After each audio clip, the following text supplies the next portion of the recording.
At this hour, international news. An international team of scientists held a press conference and announced a sensational discovery. In the permafrost of the far east of Siberia, a prehistoric supervirus has been found. This giant virus has already become the fourth giant virus known to humanity.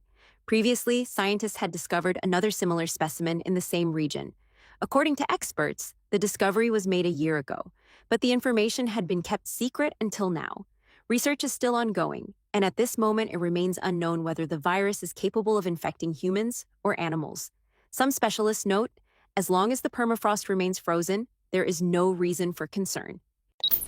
I jumped up, everything matched. The star seed had warned me, in 10 days, a viral outbreak would begin.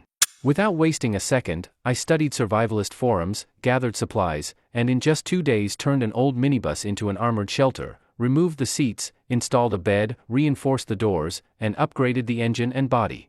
When the world collapsed, I was ready. Then they appeared, frightened, desperate girls begging for shelter. One in a torn dress, another covered in blood, and a third crying by the roadside. "Please, take us with you," they begged. I opened the door. Together, we drove through the dead city, toward a world where a new life was beginning. Guys, if you haven't seen the previous parts, you'll find the links in the description and the pinned comment. Now, let's get to the story. Commander He, here are the odds for this grand finale battle. Take a look, do you want to place a bet? Fatima pulled out a table. The sheet listed a string of names. Betting was also a major source of income for the arena, and in order to attract wealthy warlords to place stakes, they needed someone like Fatima to solicit clients. He Tianhu took the sheet, flipped through it casually. Lei Shi, who should I bet on? The Lei Shi that He Tianhu referred to was a slim man. Both his hands were wrapped in bandages, and he held a rice knife about half a person tall in his arms. Although he was standing in full view of everyone, somehow he seemed to hide in the shadows, giving a cold and eerie impression. Lei Shi? He is Lei Shi. The Fatima, who had been scuttling toward He Tianhu's side, suddenly felt a chill at the back of his neck and instinctively took 2 steps back. Lei Shi was one of He Tianhu's fierce generals. He not only possessed terrifying strength, but also dealt ruthlessly, never leaving a living witness. It was rumored that he once, single-handedly, amidst a large horde of corpses, fought through 7 times in and out, his body covered in zombies' filthy blood and shredded flesh. Under such conditions, even a tiny wound might have been infected by a second evolution virus. Yet, Lei Shi returned unscathed. All the people listed on this sheet are meaningless, Lei Shi said calmly. Commander He, if you want to place a bet, how about letting me fight, just bet on me. Lei Shi's words were somewhat arrogant, but no one thought he was overestimating himself. Fatima forced a bitter smile. Boss Lei Shi, don't joke with me. If Boss Lei Shi enters the arena, who would dare to fight? Then we wouldn't know out much. In this fallen city arena, the death and injury rate of gladiators was extremely high. It was not rare for an entire battle to result in 1 death and 1 injury. Under such circumstances, the big warlords often treasured the forces under them. Masters would not be sent forth. After all, if you send a master, the opponent will also send a master. If both sides are masters, none can afford the consumption. Ha ha ha. He Tianhu laughed loudly. This kind of personality in Lei Shi suited his taste. He dominated a region outside Star City and demanded exactly this kind of momentum. He was about to casually place a bet when at that moment, a plain, small-statured man came to He Tianhu's side. He leaned over He Tianhu's ear and whispered a few words. The voice was so soft that even Fatima, standing only a step away, could not hear clearly. Oh? That kid is in the arena of this fallen city? Truly, one had to break iron shoes to find him, yet he came effortlessly. A savage gleam passed through He Tianhu's eyes. When had he ever suffered such a major loss? To stand in Star City one needed not only strength, but ruthlessness. Whoever provoked you must be repaid tenfold. Only then would others dare not move you, otherwise everyone would think you easy pickings and take a bite, and sooner or later you'd be eaten clean. Jiang Lushur destroyed his prestige. He would kill Jiang Lushur to raise the flag, and hang Jiang Liushur's corpse on the city walls for public display. Is it him? He Tianhu tossed the roster aside and stood up in one motion. Ma Hao jumped in fright, he didn't yet know what was happening. Yes, it's him. He Tianhu stood fully now, the watchers tasked with trailing Jiang Lushur no longer bothered to hide their identities. One pointed directly at Jiang Lushur. What does Commander plan to do? What do I plan to do? Of course kill him. And of course, I won't let him die so easily. He Tianhu grinned ferociously. Killing someone? That's nothing. This is the fallen city. The rule here is that the strong decide everything, including other people's life and death. At this moment, Jiang Lushur also stood up. He had come to this arena seeking the source of mutant energy. He hadn't found the energy source yet, but he encountered He Tianhu first. Fine. He was absolutely not someone to endure injustice silently. He had long wanted to avenge this grudge. If He Tianhu didn't come for him, he would go find him. As soon as Jiang Lushur stood, the others around him, Jiang Zhuiying, Li Yusen and so on, rose too. Chuck! Jiang Zhuiying drew her long blade, the chains clinking. Fight? Haha. So fun. Those who dared come into this dark arena were mostly desperados. Seeing this turn of events, many even became excited. They recognized that one of the fighters was none other than the Star City Tiger, He Tianhu, beside him his capable general, the dreadful Lei Shi. If such people fought, it would be far more entertaining than the amateur fights on the ring. Of course, that also presupposed that the opponent was decent, and when people looked at He Tianhu's opponent, they recognized none of them. Who's that guy? Why does he look like a student with 4 girls? Do we still have to fight? People began to discuss, while Ma Hao was still dumbfounded. What's going on? Jiang Lushur and He Tianhu have a grudge? If Jiang Lushur fought He Tianhu, isn't that like an egg cracking against a rock? And I haven't yet collected the debt. 500 kilos of mutant beast meat. And the key is, those 4 tender beauties. Such beauties, I myself couldn't even bear to enjoy them, thinking of offering them to various big shots. But once He Tianhu stepped in, that would be all for nothing, nothing left. My subordinates, compared to Lei Shi, are laughably weak. How dare I ask He Tianhu for a person? Undoubtedly, those girls will go cheap to He Tianhu. Thinking this, Ma Hao's heart bled. Commander, leave that man to me. As for those few girls, let Vice Adjutant Zhang and the others handle them. Lei Shi spoke calmly, not putting Jiang Lushur in his eyes at all. Although their earlier squad sent out was wiped, that squad's strength was far inferior to Lei Shi's. Haha, brother Lei, you're too generous to your little brother here. Then I'll not be outdone. Vice Adjutant Zhang was a short, chubby, somewhat bald man. Dealing with a few tender beauties was something he had longed for. I'll make the first move. Zhang licked his lips. A lecherous glint in his small eyes.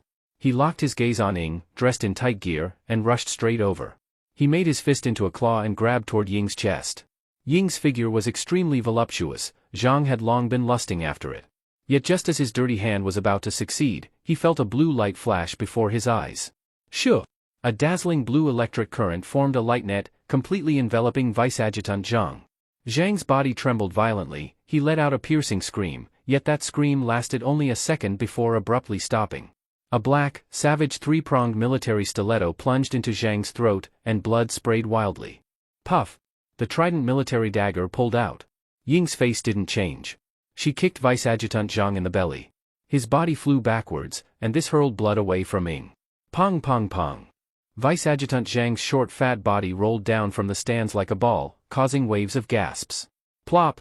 Plop! Ying was clad in black combat gear. She held the blood-stained trident military dagger. Drops of fresh blood dripped from the dagger. In this dark arena, she looked like a deadly mandrake flower. Seeing this scene, everyone was stunned. Many of the superpowered folks present were staring at Ying with gaping mouths, unable to close them for a long time. They were so shocked because they hadn't detected any superpower fluctuation from Ying. At first they thought she was just an ordinary person. Plus with her provocative figure, likely someone raised as a plaything. Yet her strike turned out so ruthless? That Vice Adjutant Zhang, many had heard of him. To serve beside the Star City Tiger, He Tianhu as a vice adjutant, he was naturally not some loafing person. Yet now someone killed him like slaughtering a pig. Kill them all, Jiang Lushur said in a cold voice. The sound fell into the crowd's ears and chilled hearts. Lei Shi burst into rage. Kid, who do you think you are, trying to kill me? Today I tell you, who the true death god is. Lei Shi leaped up and drew a long whip from behind. This whip of Lei Shi's had iron spikes at the tip. It was his famed weapon. The whip was poisoned. If he landed a single lash on a person, the result would be flesh tear and bone fracture. Even a graze could kill from poison. The reason there were so many spikes was to maximize chance of tearing human skin. Smack! The long whip swung, over 3 meters long. A weapon an inch longer means an inch stronger. A 3-meter-plus weapon is absolutely terrifying. And the key is, a whip is soft.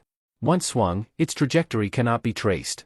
A lash comes at you, even if you try to block with a sword, the whip's tip will change direction because of the sword and still lash you. You simply can't avoid it.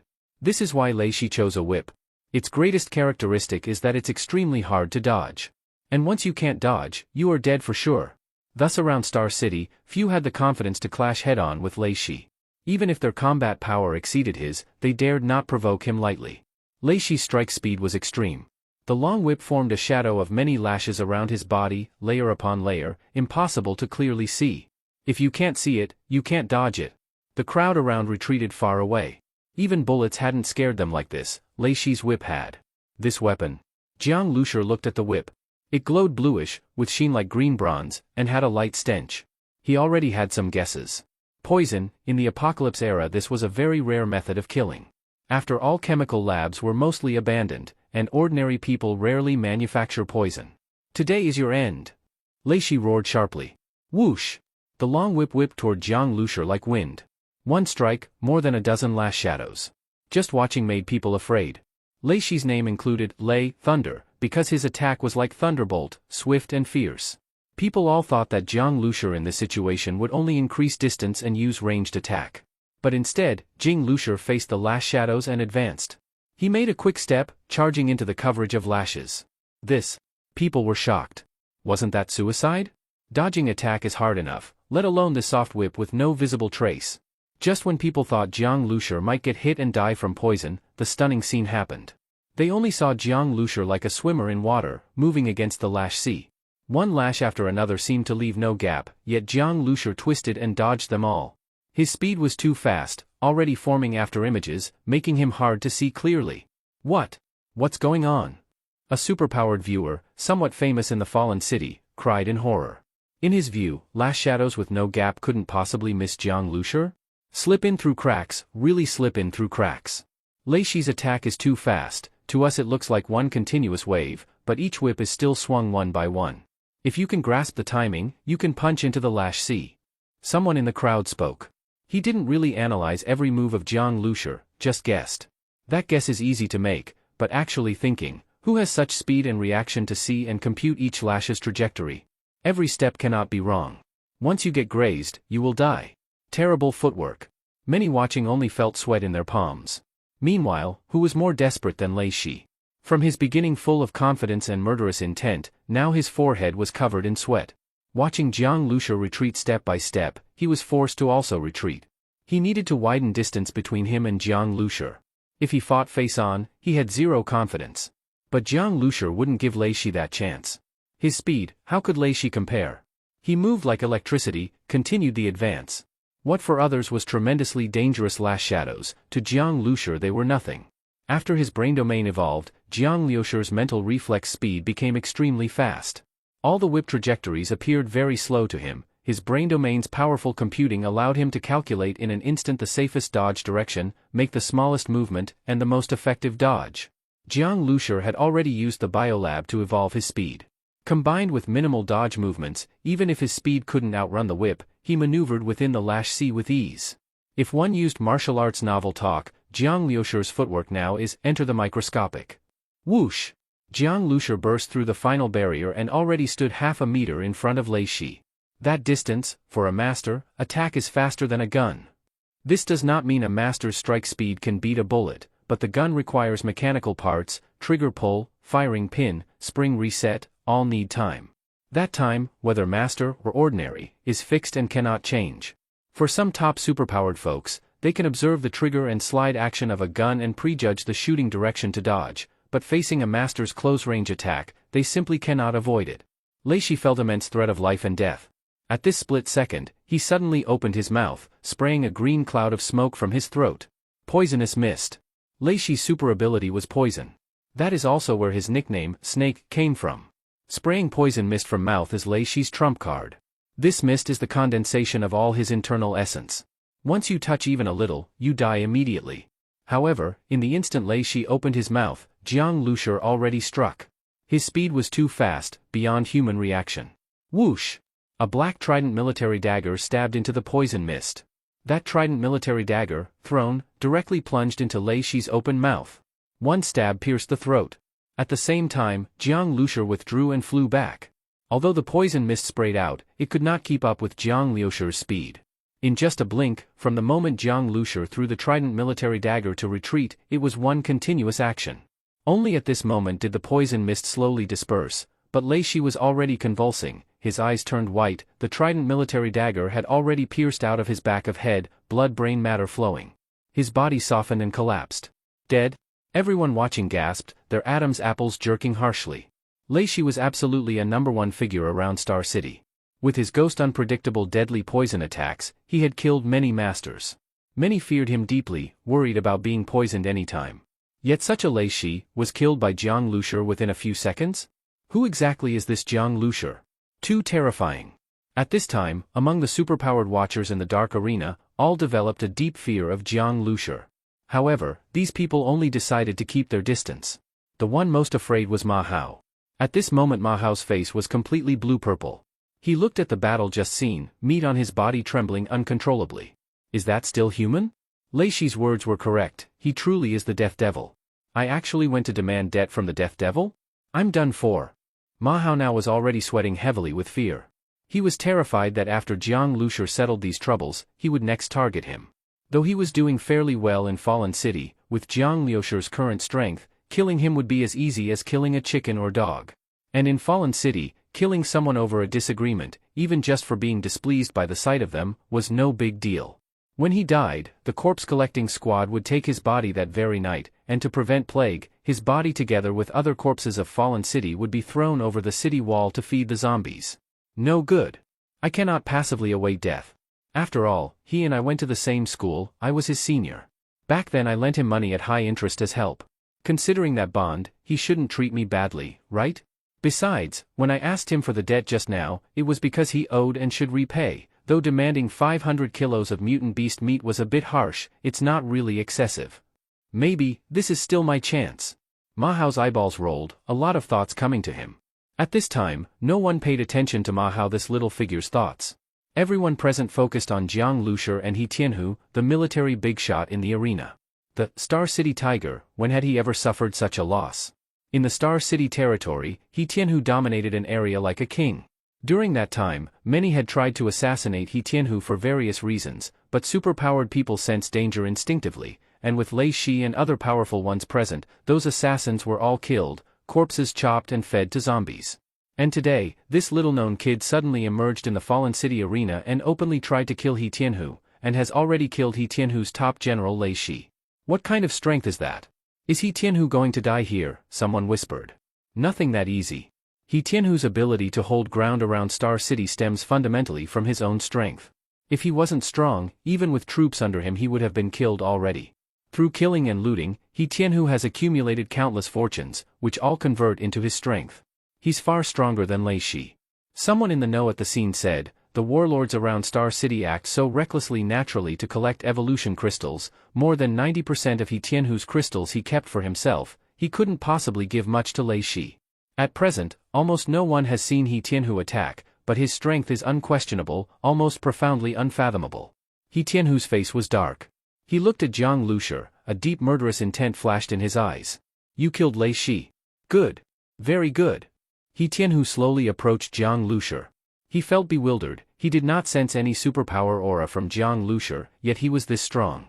At this moment, swords drawn and arrows poised, several superpowered underlings behind He Tianhu were all tense, their hands hovered over their waists, ready to draw guns at any moment.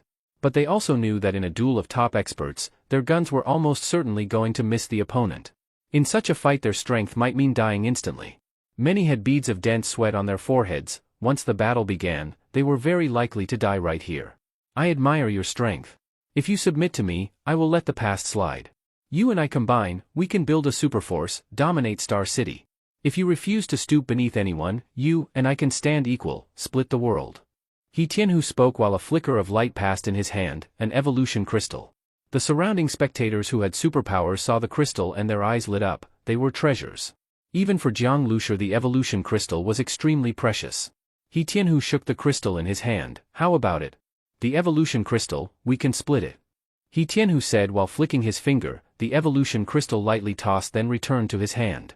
And at that instant He Tianhu suddenly sprang like a fierce tiger, charging toward Jiang Lushi. Crackle crackle. He Tianhu's whole muscles bulged, a punch smashed toward Jiang Lushi. That punch was like tiger wind, even the air exploded, full of force. Fast. So fast. The crowd only felt their eyes blur. He Tianhu had already rushed to Jiang Liushi's front. Even Jiang Lushi felt a shock. He Tianhu was the fastest person he had ever seen so far. Once evolution crystals are used to a certain degree, not to mention superpowers, just the body strength and speed alone become extremely terrifying weapons. From beginning to end, Jiang Lushi had not been distracted by the evolution crystal. He focused entirely. At the moment He Tianhu's punch came, he already reacted. Even facing an enemy whose speed surpasses his, Jiang Lushi could easily discern the opponent's attack trajectory, make the smallest movement for the most effective dodge. Jiang Lushi stooped low, the trident military dagger like a black poisonous snake's fang, thrust directly toward He Tianhu's heart, and at the same time He Tianhu's punch was dodged by Jiang Lushi's stoop. Crunch! The trident military dagger stabbed solidly into He Tianhu's chest. However that stab, Jiang Lushi felt as if he stabbed into a steel plate. The dagger could not penetrate one bit, and instead Jiang Lushi felt a massive force from his wrist hurt, the dagger almost fell out of his hand. What is this? Jiang Lushi's heart jumped. Since the apocalypse until now, he had never encountered such an opponent, one who could use raw body strength to directly block a trident military dagger. Superpower? In the flash of a moment, that thought hit Jiang Lushi. Meanwhile, He Tianhu's fist had changed direction, from above downward, smashing toward the back of Jiang Lushi's head. In He Tianhu's impression, almost no one could dodge his second punch. First because his superpower no one predicted, he lets the enemy's first strike hit, then uses rebound force to injure the enemy's wrist. This unexpected scenario causes most to panic, and his second strike after quick change of move, supported by his extreme speed, inevitably hits the opponent's vital spot, one strike kill. Since his full strength opened, He Tianhu had never lost using that technique. And those who knew his moves were already dead. He was determined to land this strike. Yet he did not expect that under his fist, Jiang Lushi, who'd been fully deprived of dodge directions, would with an unbelievable twist, like a cunning fox, avoid his punch, and the following stab Jiang Lushi directly thrust toward He Tianhu's lower abdomen. Whoosh! The trident military dagger made a sharp sound, as if a venomous snake was flicking its tongue. The lower abdomen is soft and easy to penetrate, yet the same thing happened again. The trident military dagger was blocked directly by He Tianhu's flesh, unable to invade even a little. It was exactly like the legendary iron cloth shirt in Shaolin Kung Fu. An ability to harden the muscles? Jiang Lushi inhaled a light breath. He was very aware how much force he had used when he thrust the trident military dagger. To block his dagger meant one was nearly impervious to blades and spears. With this move alone, He Tianhu would not fear assassination. Today, you forced me to expose my trump card, you must die. In the Fallen City arena, with so many watching, He Tianhu naturally could no longer hide his ability. He wanted to kill Jiang Lushi to vent anger and establish dominance. Expose your trump card? Jiang Lushi's mouth curled. The thing you take into your coffin, what if it's exposed? Jiang Lushi reversed held the trident military dagger, his body leapt upward. Seeing this move of Jiang Lushi, He Tianhu already knew what he intended. Want to stab my eye? Dream on.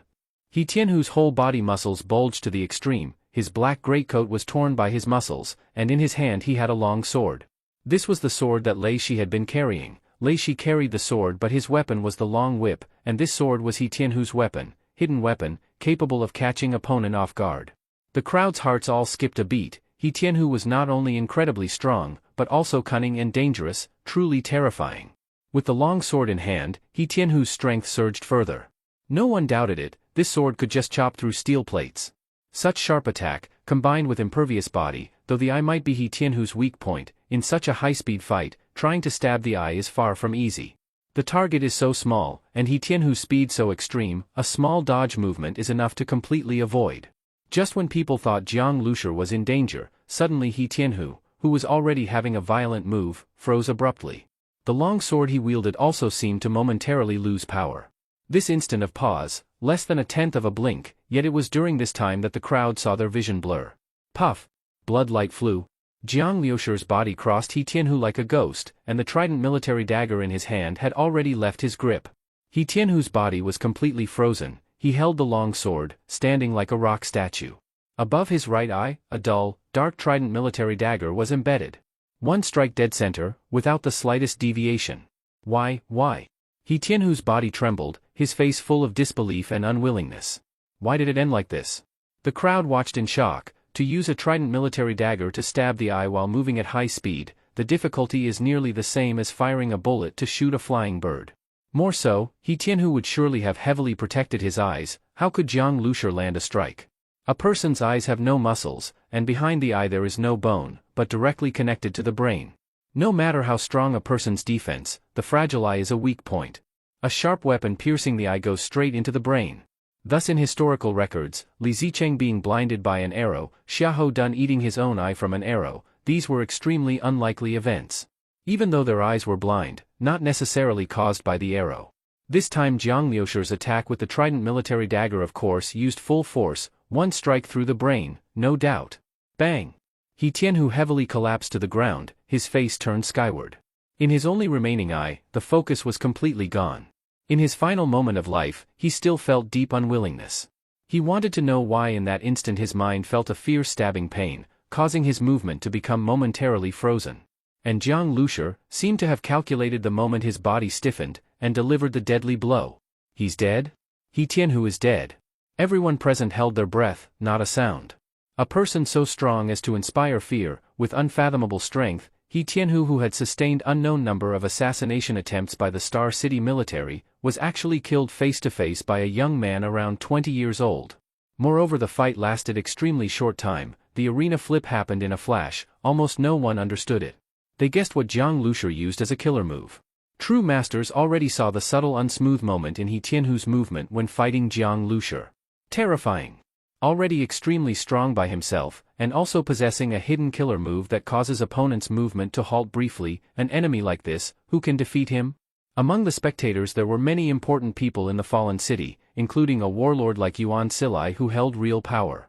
Able to dominate one side of Star City and live steadily until now, Yuan Silai of course had his methods, but facing Jiang Lushi, even Yuan Silai felt deep fear. This is a person he too cannot provoke. Jiang Lushi withdrew the trident military dagger. He glanced at Ran Shiyu. At this time, Ran Shiyu's pretty face was a little pale, somewhat weak. Shiyu, are you okay? Jiang Lushi asked in his mind. At the final moment, thanks to Ran Shiyu's highly condensed mental domain she produced a mental shock, causing He Tianhu's movement to momentarily freeze, which allowed Jiang Lushi to land a strike. If it wasn't for Ran Shiyu, although Jiang Lushi was confident to drag it to the end, he still might kill He Tianhu, but he would probably suffer huge consumption. In this fallen city full of killers, rashly exhausting your own physical strength and getting into danger is definitely not wise. Not to mention, just the mysterious energy that the starseed sensed made Jiang Lushi somewhat wary. Brother Jiang, I'm okay, just my head hurts a bit. Luckily He Tianhu only had strong muscles, his hardened ability did not strengthen his mental defenses. But his vitality was too strong, his super ability rank higher than mine, let me consume a bit much. From now on unless absolutely necessary, don't use mental attacks, they're still too dangerous. Jiang Lushi said sincerely. During the earlier fight, he received Ran Shiyu's voice transmission, they didn't have time to discuss then. Thinking now, still somewhat fearful. Mental attacks are unpredictable, if one accidentally meets a tough opponent and injuries Ran Shiyu's brain domain, the regret would be endless. The brain is extremely delicate tissue. Once something goes wrong, the consequences may be irrecoverable. I know, Brother Jiang. Ran Shiyu nodded.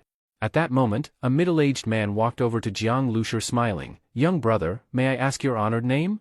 Jiang Lushi looked up and saw that this middle-aged man was in fact the Commander Yuan who had earlier been served with all kinds of assiduity by Ma Hao. Previously when Jiang Lushi battled He Tianhu, even though the opponent was killed by Thunder Force, that was with Ran Shiyu's cooperation. If one speaks of He Tianhu's own strength, he was already close to Jiang Lushi. So for a warlord able to hold ground around Star City, Jiang Lushi would by no means underestimate him. Jiang Lushi. Jiang Lushi answered succinctly. Oh? That name is indeed special. Commander Yuan bowed his fists to Jiang Lushi. I am Yuan Chenggang, pleased to meet you. This sort of opening remarks had a bit of the style of a Jianghu person. A Star City warlord speaking so politely to Jiang Lushi, those around heard this and all sighed, this is the deterrence that strength brings. Now even though Jiang Lushi had no troops under him, only from his personal strength he already counted as a top figure in this large area around Star City. At that moment, Fatty Ma, with his face full of smiles, leaned over to Jiang Lushi. Boss Jiang, Commander Yuan, this is hero meeting hero, mutual respect, rare, very rare indeed. Fatty Ma's face skin was beyond comment. Jiang Lushi listened to his flattery with a cold sneer in his heart. He glanced once at Ma Hao. Ma Hao's smile became even broader. Although he had messed up earlier and demanded a debt from Jiang Lushur, Ma Hao also thought, only demanding a debt should not make Jiang Lushur deal with me badly, right? As long as one pays the smiles, and gives Jiang Lushur some benefits. He didn't have a mutated crystal, but as for finding fun in Fallen City, he considered himself an expert. Seeing Jiang Lushur, with so many beautiful women beside him, he must be a lecherous fellow. Ma Hao was best at finding girls, everything from Lolitas to mature sisters, he could gather a dozen. What 5p, 6p, Russian roulette, from eel to eel end, human flower vase, virgin body feast, all sorts of bizarre ways to play with girls, if you can think it, he could play it. He imagined that Jiang Lushur, this small-time loser before the apocalypse, could never have seen these exciting plays, this must make him get hooked quickly. As long as he triggered Jiang Liushur's primitive desire, build a good relationship with him, then he could borrow Jiang Liushur's momentum, and he could rise. Previously conflict, if managed well, would not be his disaster, but might be his opportunity to take another step in Fallen City. He must make good use of Jiang Lushur. Ma Hao said this to himself, purposely in a mysterious tone to Jiang Lushur, Boss Jiang, we at least were classmates, this is the apocalypse, so many have died, we can still meet in Fallen City, how rare. Speaking of Fallen City, I Fatima know a good place, extremely thrilling. Boss Jiang, this is your first time in Fallen City, many fun places still not clear yet. Do you want Fatima to take you there and check it out? There are lots of surprises you can't imagine. Ma Hao raised his eyebrows, revealed a smile that all men understand, and he believed that this kind of temptation no man could resist, curiosity would bring him to check it out. In this way, his previous little conflict with Jiang Lushur would naturally be resolved. However, after all his performance, he found that Jiang Lushur was still just looking at him, a trace of disdainful cold smile on his face. This made Ma Hao's neck shrink a little, he chuckled weakly, Boss Jiang, you still hold a grudge against me, this small person, I just had eyes and didn't recognize a great mountain. Ma Hao said this, then pretended to raise his hand to smack his cheek himself, his hand raised high, but when it landed it didn't really hit. His face turned away, hand and face missed each other, just grandstanding. This self-humbling apology posture was for show to Jiang Lushur. Long in society people are used to using this falseness. But to Jiang Lushur it was disgusting. You think you are something, and deserve to make gestures before me? Before you were whispering to Yuan Chenggang behind my back, planning to kill me and take my team away. Jiang Lushur said this sentence, making Ma Hao feel as though plunging into an ice cellar. He instinctively stepped back, looked at Jiang Lushur like he was looking at a demon king. He had been whispering to Yuan Chenggang, and from so far away how could it be heard? Your slap is too light, I'll come then. Jiang Lushur spoke, suddenly raised his hand. Smack! A crisp sound made the listener's eardrums tingle. Mao screamed painfully. His roughly 200-gene body was slapped by Jiang Lushur and flew up. The huge force made him spin in the air like a top, he flew out some 4 or 5 meters, half his face's flesh torn, facial bones cracked, 7 or 8 teeth knocked out. Boom boom boom. Ma Hao rolled down from the stands like a ball, rolling down 7 or 8 levels of seating before stopping, wailing without end. Jiang Lushur pulled out a tissue, wiped his hand. That slap made his palm and arm a little numb. From when Ma Hao coveted Jiang Zhuiying, Ran Shiyu and others, his fate was sealed. For a person who wanted to kill him and also wanted to play with Jiang Zhuiying and the other girls, how could Jiang Lushur let him off? Beside Jiang Lushur, Commander Yuan was also stern in his mind. He had not expected that the previous words were heard by Jiang Lushur. This Jiang Lushur is simply a figure like Yan Wang, Yama. Facing Jiang Lushur, Commander Yuan dared no longer harbor any bad thoughts. He felt Jiang Lushur seemed able to see through everything. He worried that Jiang Lushur would hold a grudge for what happened just now. He raised his hand and instructed his subordinates, take that pile of rotten meat below out, feed the zombies, don't let his filthy blood flesh pollute Fallen City. Yes, Commander. Several soldiers ran down. Ma Hao clearly realized his fate, he issued wailing pleas for mercy, yet was still dragged away savagely. In the arena many of the slaves brought by onlookers saw this scene, especially some female slaves with tragic backgrounds. Seeing Ma Hao's end, they felt deep satisfaction. Among them many had fallen to this step because of Ma Hao. Originally in their eyes Ma Hao, ruthless, cruel, with many henchmen, like a big gang boss before the apocalypse, simply irresistible. But just a moment ago, only because of a thought of Jiang Lushur, he was fed to the zombies. Such a turnaround shook the minds of those female slaves. This is the power brought by absolute strength, huh? That young man of only 20 or so years old, even looked like a student, what kind of existence is he? His level long surpassed their imagination. Brother Jiang, those things Ma Hao said before had nothing to do with me, I did not agree. Commander Yuan hastily distanced himself from Ma Hao.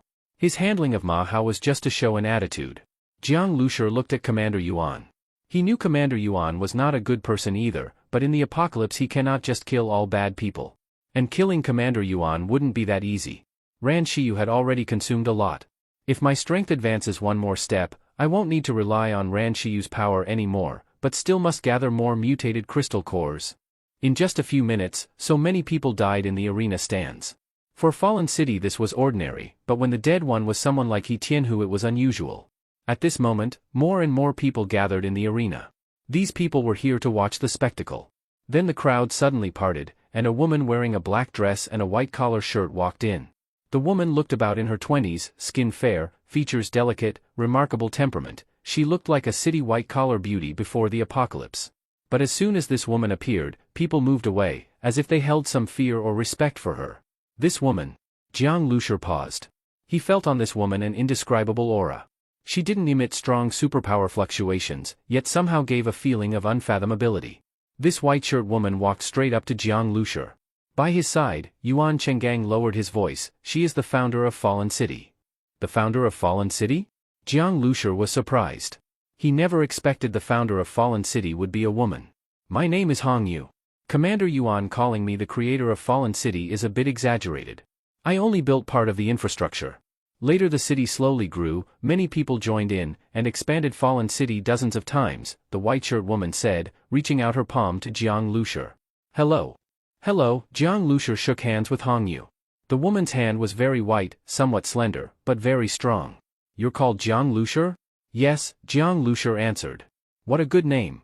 In the Three Kingdoms era, Zhuge Liang built the 8-array diagram with stone mortars. No matter how the rivers washed, all things through time and history turned to dust, yet only the 8-array diagram sank into the river, standing firm after 600 years.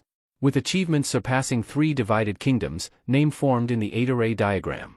If the river flows and the stone doesn't turn, the regret fails to swallow Wu. Hong Yu recited a poem out. This made Jiang Lushi truly a little astonished. It was a poem by Du Fu, actually somewhat obscure. Few people knew it, and to recite it and know one's name's meaning was very rare. This Hong Yu, a woman of about 20, had such classical scholarship. Mr. Jiang, may I ask if you are interested in living permanently in my Fallen City? I have a villa in the West District. I can give it to you. Would you like to go see it? Hong Yu extended an invitation to Jiang Lushi. Hearing West District of Fallen City, many people present felt envy.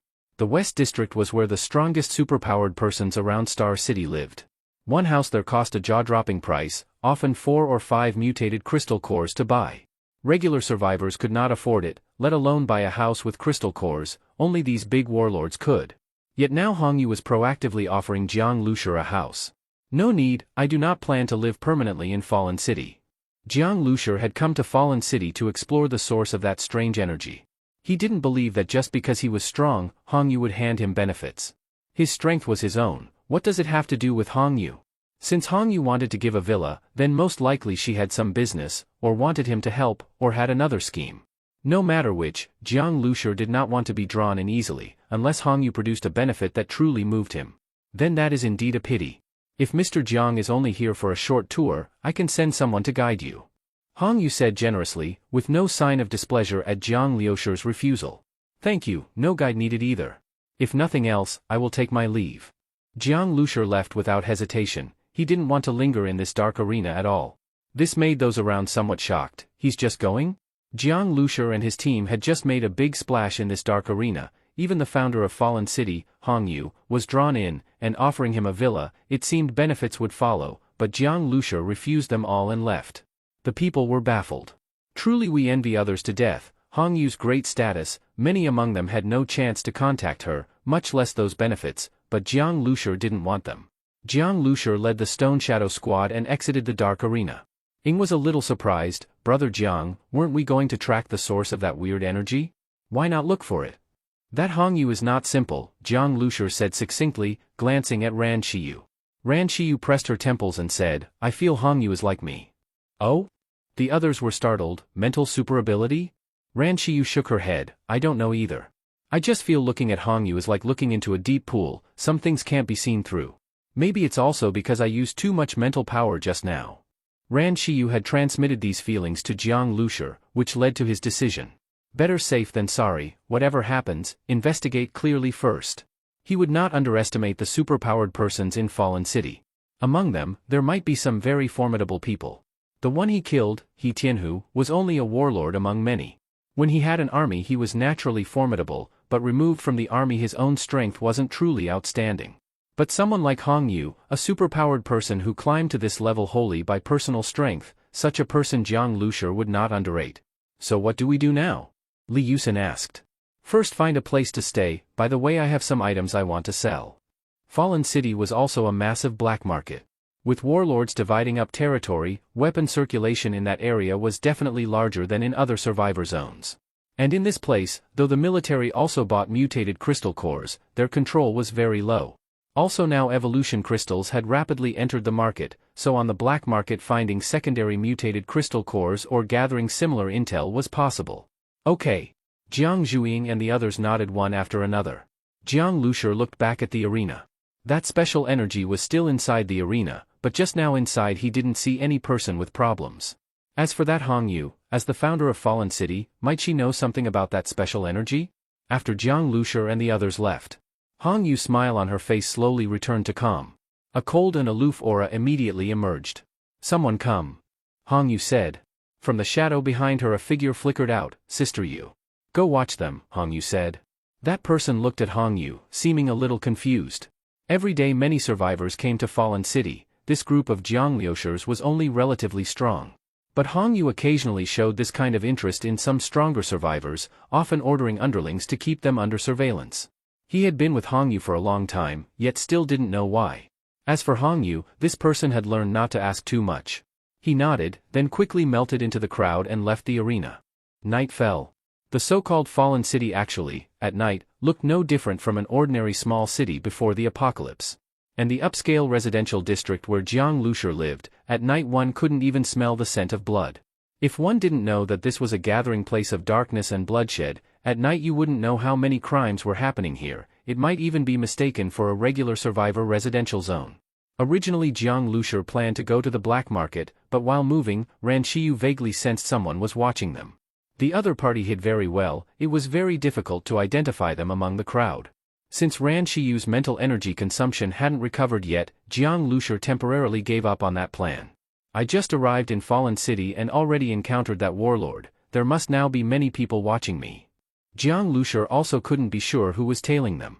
But if he hadn't caused that scene earlier, things would probably be even more troublesome. Right now there must be several vicious people trying to make a move on them. Although someone was tailing them now, no one foolish enough had made a move. Right now in Fallen City anyone with a bit of contacts had heard about this newly arrived Stone Shadow squad. People in Fallen City are too complicated. That one who's tailing us, let's not bother about him for now. Not going to the black market, Jiang Lushi had another important matter to attend to. That special energy. In the middle of the night, taking Ying, Jiang Lushi slipped out from their residence. Brother Jiang, the one watching us hasn't discovered us. Ran Shiyu's voice came through telepathy. Good. You two be careful. Jiang Lushi and Ying moved like two very fast shadows. Soon they left the residential area. Where are we going? Ying asked by thought. The arena from daytime. The arena by day was the most lively place in Fallen City. But at night it became eerie and still. Empty stands, the arena floor's brick cracks filled with blood. Approaching the arena, Jiang Lushi sensed the mutant beast's abnormal energy. Those mutant beasts and zombies used for the arena fights were locked in cages at night, released starving the next day. Their howls, if you were close, you could hear. During the day Jiang Lushi had sensed that special energy was right in the arena. Be careful, there are guards. Ying silently stuck close to the arena's outer wall. Not far away was a patrol team they had just passed. Above her head, a red dot was blinking. After eating large amounts of mutant beast meat, Jiang Liushi's hearing and sensory capability had improved a lot. He waited for the patrol to move on, then approached the arena. However, after a while, the starseed, Xingzhong, gave no reaction. Not here. Jiang Lushi paused. He had originally guessed that the special energy might be emitted by some mutant beast or zombie locked in the arena. After the virus outbreak and apocalypse, those beasts/zombies infected mutated, continuing to evolve. That special energy might just be the result of a further mutation. But now it seemed his guess was wrong. Maybe it's been moved? To somewhere else? Jiang Lushur looked toward Fallen City in the black night. Sparse firelights differentiated this place from other ruined city districts. Just then, the star seed gave a reaction when his view turned toward one direction. Sensed it. Move. Jiang Lushur immediately headed in that direction. Ing followed beside him. Her speed was quick, even on concrete her steps made no sound. Soon, Jiang Lushur and Ing, guided by the starseed sensing, arrived outside a villa estate. The outer wall of the villa estate had a strong European style, but the guard at the gate wasn't property staff, it was dozens of armed guards. Around the outer wall there were also patrol guards. This is a residential district. Jiang Lushur was surprised. When he first entered Fallen City, he had purchased a map from the guards. This area was marked on it. This villa estate was the most expensive place in all Fallen City. That woman called Hong Yu had invited Jiang Lushur and his group to live here. It was this villa estate. Unexpectedly, the starseed sensed special energy was in this residential district. The people living in this estate all were powerful superpowered persons, warlords. Jiang Lushur's doubt grew. What exactly was that special energy? We go inside.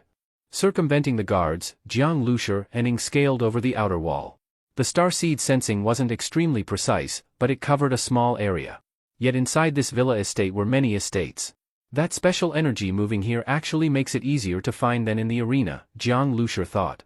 Inside the residential estate were many patrol teams. Jiang Lushur and Ing had bypassed them ahead of time. Soon, Jiang Lushur came to a very luxurious detached villa. The villa was quiet, surrounded by lawns and flower beds, beside a small lake, unquestionably a mansion. In the entire estate, this was the most luxurious one. The special energy was within this area. Which meant, Jiang Lushur's target was most likely inside this house. Just at that moment, Jiang Lushur suddenly sensed an energy radiating from inside the villa. The energy was extremely cold, violent, giving Jiang Lushur a very familiar feeling. And from a window on the top floor of the villa he saw a flash of red light. With a jolt, Jiang Lushur immediately activated his brain domain ability.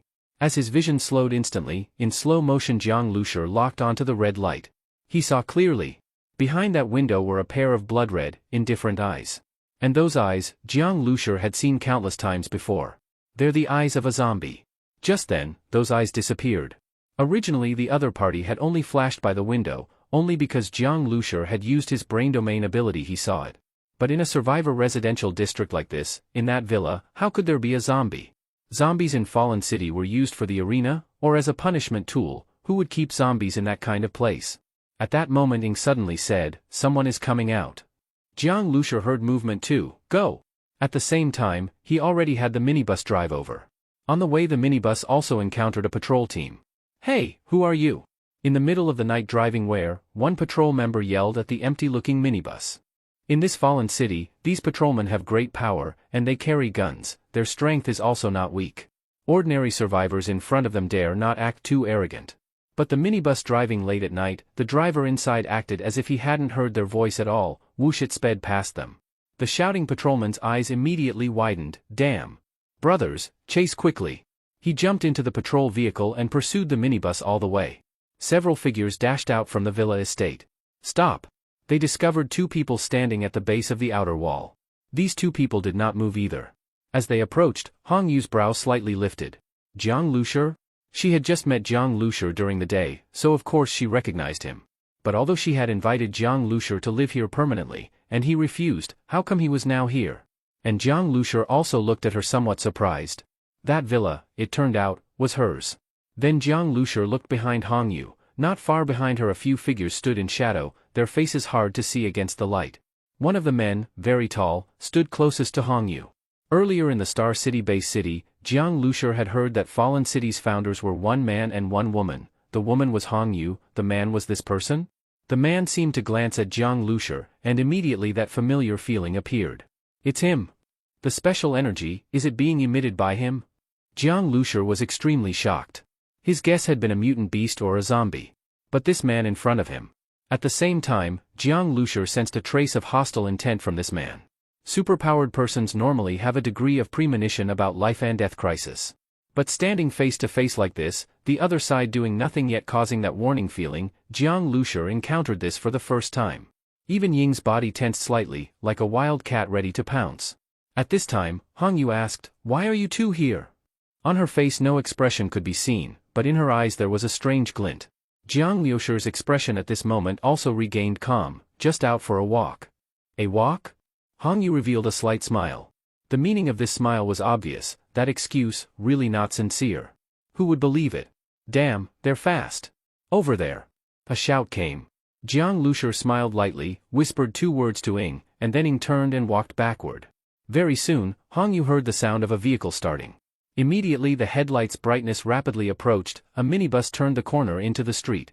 As the headlights illuminated the area, Jiang Liusher's gaze immediately fell on those figures, including the corner where that man had stood. However, when Jiang Liusher looked, the place was completely empty. Too fast.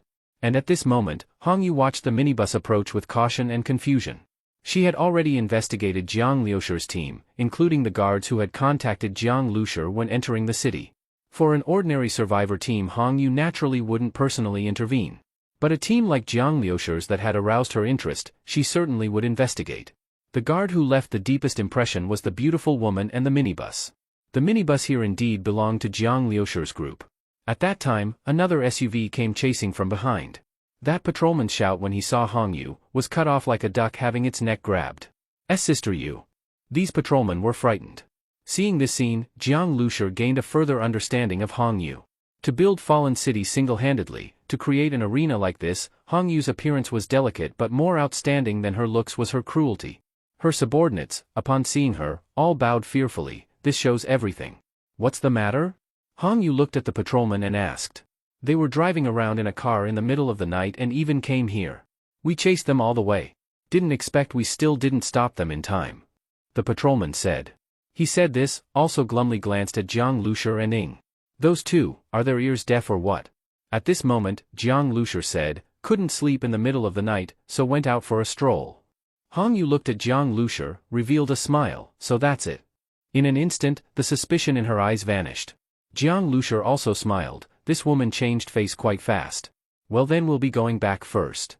Jiang Liusher got into the car, letting Ying drive them away. Brother Jiang, did she believe it? Ying asked. Although the patrolman helped prove their case, would Hong Yu really believe that coincidence? They were originally being followed because someone noticed Jiang Liusher and Ying, but once out, they just happened to take a walk and arrived here. She didn't act just now, that means she couldn't be sure, and also had some concerns. Jiang Liusher said. Watching the minibus speed away, Hong Yu looked coldly at those patrolmen. You couldn't even intercept a single car? Those patrolmen dared not answer, each was like a mime. Hong Yu's brief silence felt like an eternity for the patrolmen. Some patrolmen's palms and foreheads began to sweat. Hong Yu once at a mismatch just had people arrested, those taken away usually never reappeared. Whether they were killed or whatever, just pondering this gave the patrolmen chills. Hong Yu's gaze swept over them. Suddenly her expression changed slightly, then annoyed she said to the patrolman, you may go. Those patrolmen felt as if just pardoned. Hurriedly they stepped on the gas and left, afraid that if they delayed they might not leave. After those patrolmen left, Hong Yu hurriedly turned around. As soon as she turned, she nearly bumped into a figure. The figure moved like a phantom. It was that man again. He was looking down, with somewhat long hair covering his forehead and eyes. Xiao Bai. Hong Yu looked up, tone very gentle. She reached out and caressed the man's face, softly asked, how is it, the sensation you just felt, were they them? However, the man did not speak. At this moment, Hong Yu's long, white, slender finger casually lifted a strand of the man's hair. In that instant, the man's eyelid raised and looked at her. It was a flash of terrifying scarlet. In the night the blood-red eyeball seemed to glow. This was clearly a zombie. Any survivor seeing this scene would be shocked speechless. Zombies were creatures formed when living humans failed to resist the virus infection and mutated. Although they looked somewhat similar to humans, they were no longer the same species. Zombies were fast, extremely strong, felt no pain, had great vitality, and showed intense hostility toward humans. Ordinary people had no power to resist them. Even ability users could only handle a limited number of zombies. But at this moment, the zombie standing in front of Hong Yu showed no sign of attacking her, an unbelievable sight. Then, several more figures slowly emerged from the shadows. Each of them had twisted, hideous faces. One's arm bent at a strange angle, then with a cracking sound returned to normal. When they raised their heads, what showed were all red eyes. Several zombies. These zombies surrounded a young human woman. What an eerie scene. But compared to them, Hong Yu, who looked at the zombies with a gentle expression, seemed even more strange and unsettling. Just then, from the throat of the male zombie called by in front of her came a chilling growl. His teeth ground together, like chewing or tearing something. Hong Yu stroked his face and said, "You want to eat him? Do you think he found out something? Don't rush. I don't want you all to fall into danger." Even her subordinates didn't know she kept zombies. And with many people living in this villa district, if they acted, it could easily cause trouble. This man, I even tried to show him goodwill. Such a bother. Hong Yu cursed with disgust. She had offered Jiang Lushur a luxury house, welcomed him with a smile, intending to make Fallen City even stronger. Yet, after she valued Jiang Lushur so highly, he was still scheming about something? Jiang Lushur's guess was right. His excuse about taking a walk was not believed by Hong Yu at all. Only because she feared exposing Bai and the others, and thought that killing everyone might fail, did Hong Yu not risk attacking. But now, murderous intent filled her heart. Anyone who threatened Bai deserved to die. I don't know what he's after. Does he want all of Fallen City? Covet my position, try to replace me? Or does he want to harm me? That lecher, seeing me show a little friendliness, thought he could take advantage. Hong Yu's face grew colder as she spoke. As the founder of Fallen City, she was famous, powerful, beautiful. Many survivors and warlords had desired her. To get her meant not only gaining a beauty, but also gaining control of Fallen City. Even though there was a hidden male co-founder who never appeared, that didn't stop others from having ideas. There were always bold fools who wanted to try. Hong Yu loathed such people deeply. Whether Jiang Lushur was one of them or not, just the fact he might threaten Bai was enough for her to want him dead. Since I didn't act just now, he must be alert now. Maybe he'll run away. If he really escapes, I'll kill him outside the city, Hong Yu whispered. Then she looked again at the male zombie in front of her, her tone full of tenderness. Hold on a bit longer. When we both become strong enough, we'll never need to fear anything again. I know you don't like staying among so many humans. But if you weren't in a human settlement, how could you evolve this fast? On y murmure. Soon, very soon. Before then, I will never let anyone harm you. Jiang Lushur and Ying drove the minibus back to their residence. We're back. Jiang Zhuiying and the others were still sitting on the sofa waiting. Even Jiang Zhuiying had put down her tablet. A night exploration of Fallen City. If anything happened to Jiang Lushur, they were ready to move immediately to meet him and escape. But seeing Jiang Lushur return without pursuers, Li Yusin and Ran Shiyu exchanged glances and sighed in relief. Ran Shiyu had spent too much energy during the day. At night, she was recovering while using her mental ability to guard the room. In addition to eating mutant beast meat, she also received Li Yusin's treatment to help her recover faster. As soon as Jiang Lushur and Ying returned, Ran Shiyu expanded her mental ability range to cover a larger area. She didn't know exactly why Jiang Lushur went investigating, but since he did, it must have been important. That Hong Yu, there's something wrong with her, Jiang Lushur said, sitting on the sofa and drinking the water Li Yusin handed him. Weren't you investigating the arena? Why was Hong Yu there so late? Jiang Zhuiying asked in confusion. Ying, expressionless, said from the side, we went to the villa district. It should be Hong Yu's home. Ah, Li Yusin immediately covered her mouth. Going straight to the founder of Fallen City's home? That was far too dangerous. Jiang Lushur's strength was indeed great, but He Tianhu, the warlord he killed before, had been powerful mainly because of his army, and when Jiang Lushur fought him, the army wasn't present. But Hong Yu was different. Fallen City was her territory, and no one knew what hidden powers she possessed. If something had gone wrong, putting Jiang Lushur's team in danger, it would have been disastrous. It's not that bad. We left as soon as we noticed something wrong, and with the minibus, escaping isn't an issue. Don't worry, Jiang Lushur said. He added, and that man beside her? I think he might not be human. The idea was too unbelievable, Jiang Lushur himself hadn't thought of it before. But that man gave him a very dangerous yet strangely familiar feeling. Jiang Lushur was sure he'd never seen that man before, so why did he feel familiar? Then he remembered the red light scene earlier at the villa window? If he's not human, then what is he? Ran Shiyu asked, confused. A zombie, Jiang Lushur said in a deep voice. Red eyes, that eerie sense of danger and familiarity, the energy detected by the starseed, all matched. What else could it be but a zombie? When you eliminate all impossibilities, whatever remains, no matter how unbelievable, must be the truth. A zombie appearing in a human settlement? That was madness. The woman, why is she doing this? And how come the zombie didn't attack her? Jiang Zhuiying asked in disbelief. At that moment, Ran Shiyu said uncertainly, that woman, she is also a mental ability user, I just don't know exactly which kind. Maybe her ability is to influence zombies? In the institute in the Zhonghai safe zone they also research zombies and mutant beasts, but have never heard of anything able to make zombies obedient. What has been confirmed is, once infected by the virus, the result of mutation is already destined, and this result is irreversible. What Ran Shiyu described is the most likely situation. That zombie gave me a very dangerous feeling. It must be a very strong mutant zombie. In a human settlement like this, to have a mutant zombie, Jiang Lushur stopped speaking further. But Jiang Zhuiying and the others felt a chill.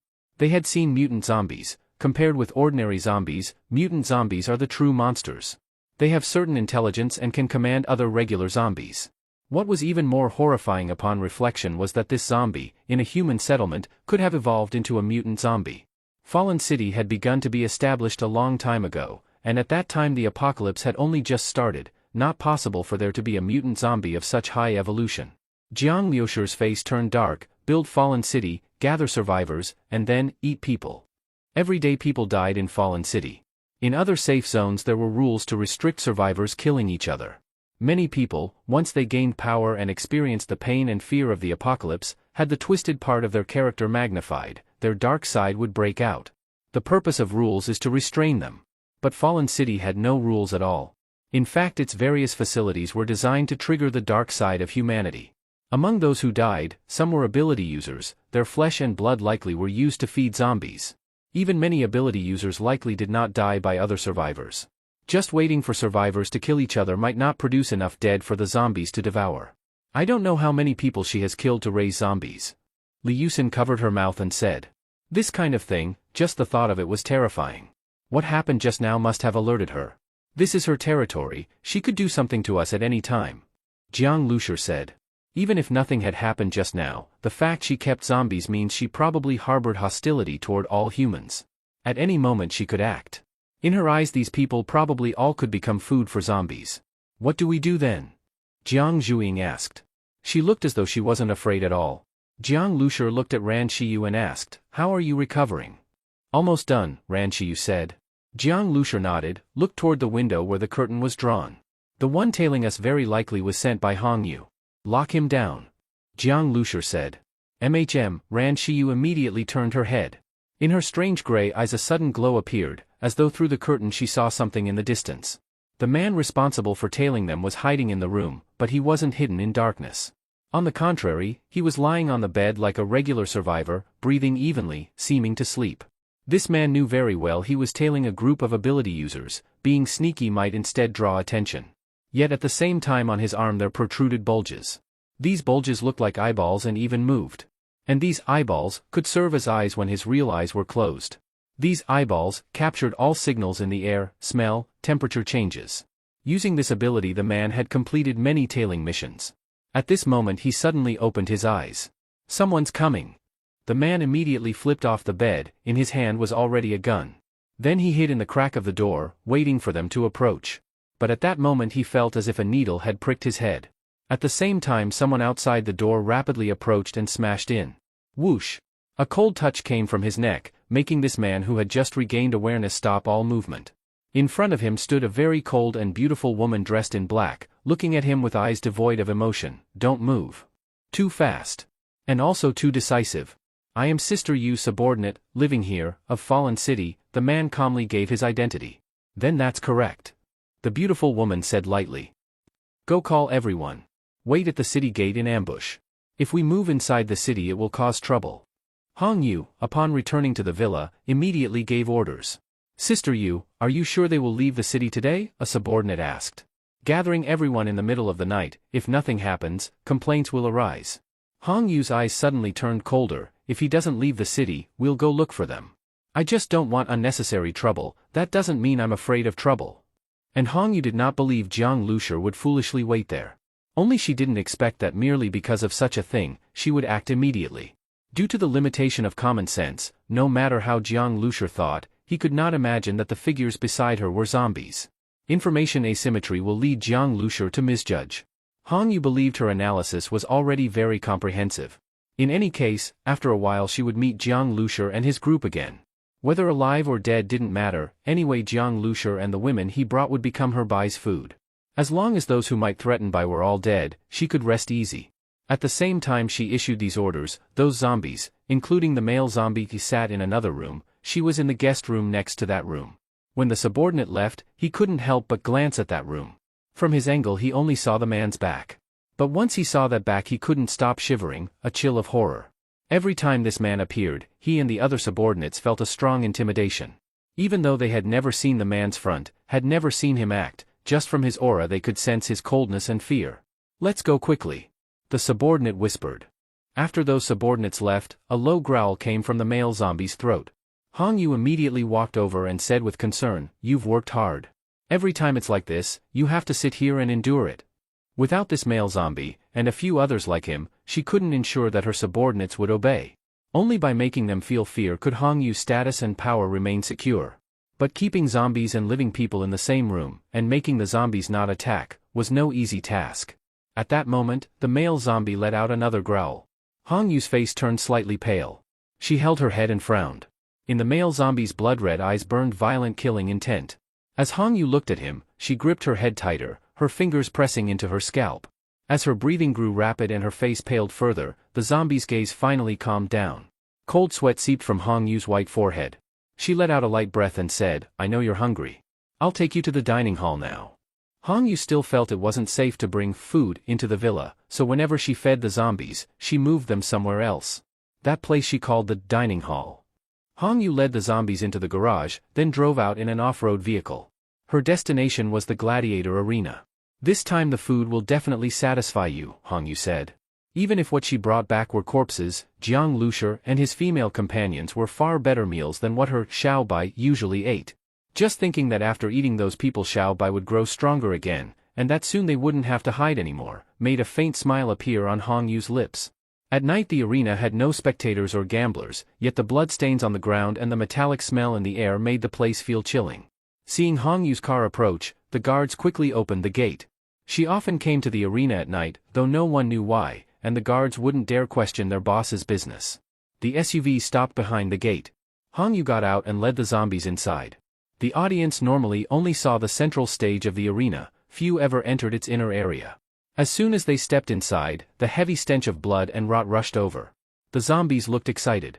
Hong Yu frowned, the smell was still too strong even for her. But this place was her own creation, and seeing Xiaobai like it made her happy. Rows of rooms had been rebuilt like prison cells, each divided into small compartments, as tiny as iron cages. Zombies, mutant beasts, and some survivors were all locked inside these cages. They couldn't lift their heads or lie down, even a normal person would go mad. Survivors in such conditions became extremely feral, making their fights more entertaining. The cages also sapped their strength and made escape nearly impossible.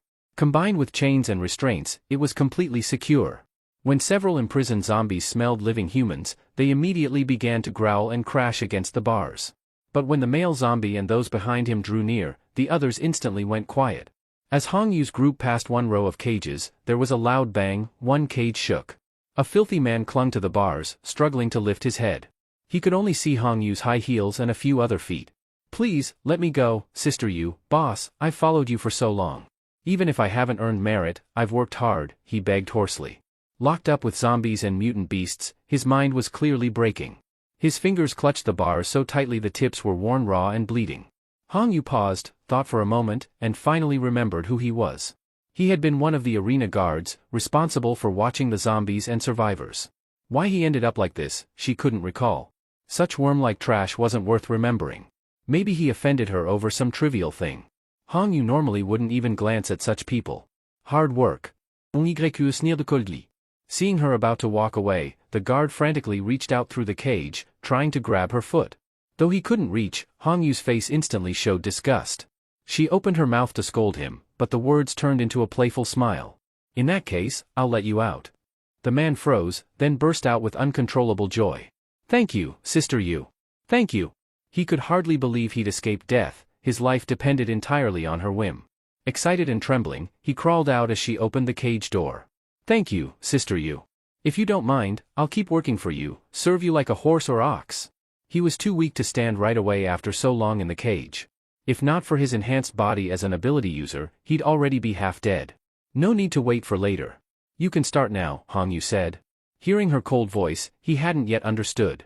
He struggled to lift his head, just as a hand suddenly grabbed the back of his neck and yanked him up. Face to face with the creature holding him, all his joy and confusion turned into horror. Ah. Zo. Crack. The zombie lunged and bit down.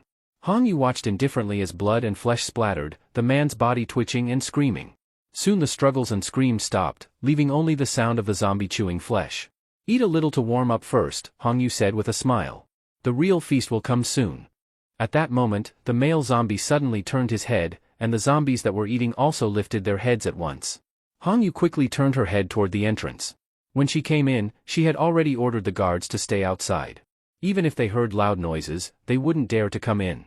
But now, she sensed something. Several people had come straight here, and soon footsteps echoed from the entrance. The slow and steady footsteps made Hong Yu frown even more deeply. Her eyes flashed with cold light as she said in a low voice, "Go kill them." The zombies, their mouths still stained with fresh blood, stood up and charged toward the entrance. No matter who came, or whether they posed a threat, Hong Yu would always react this way.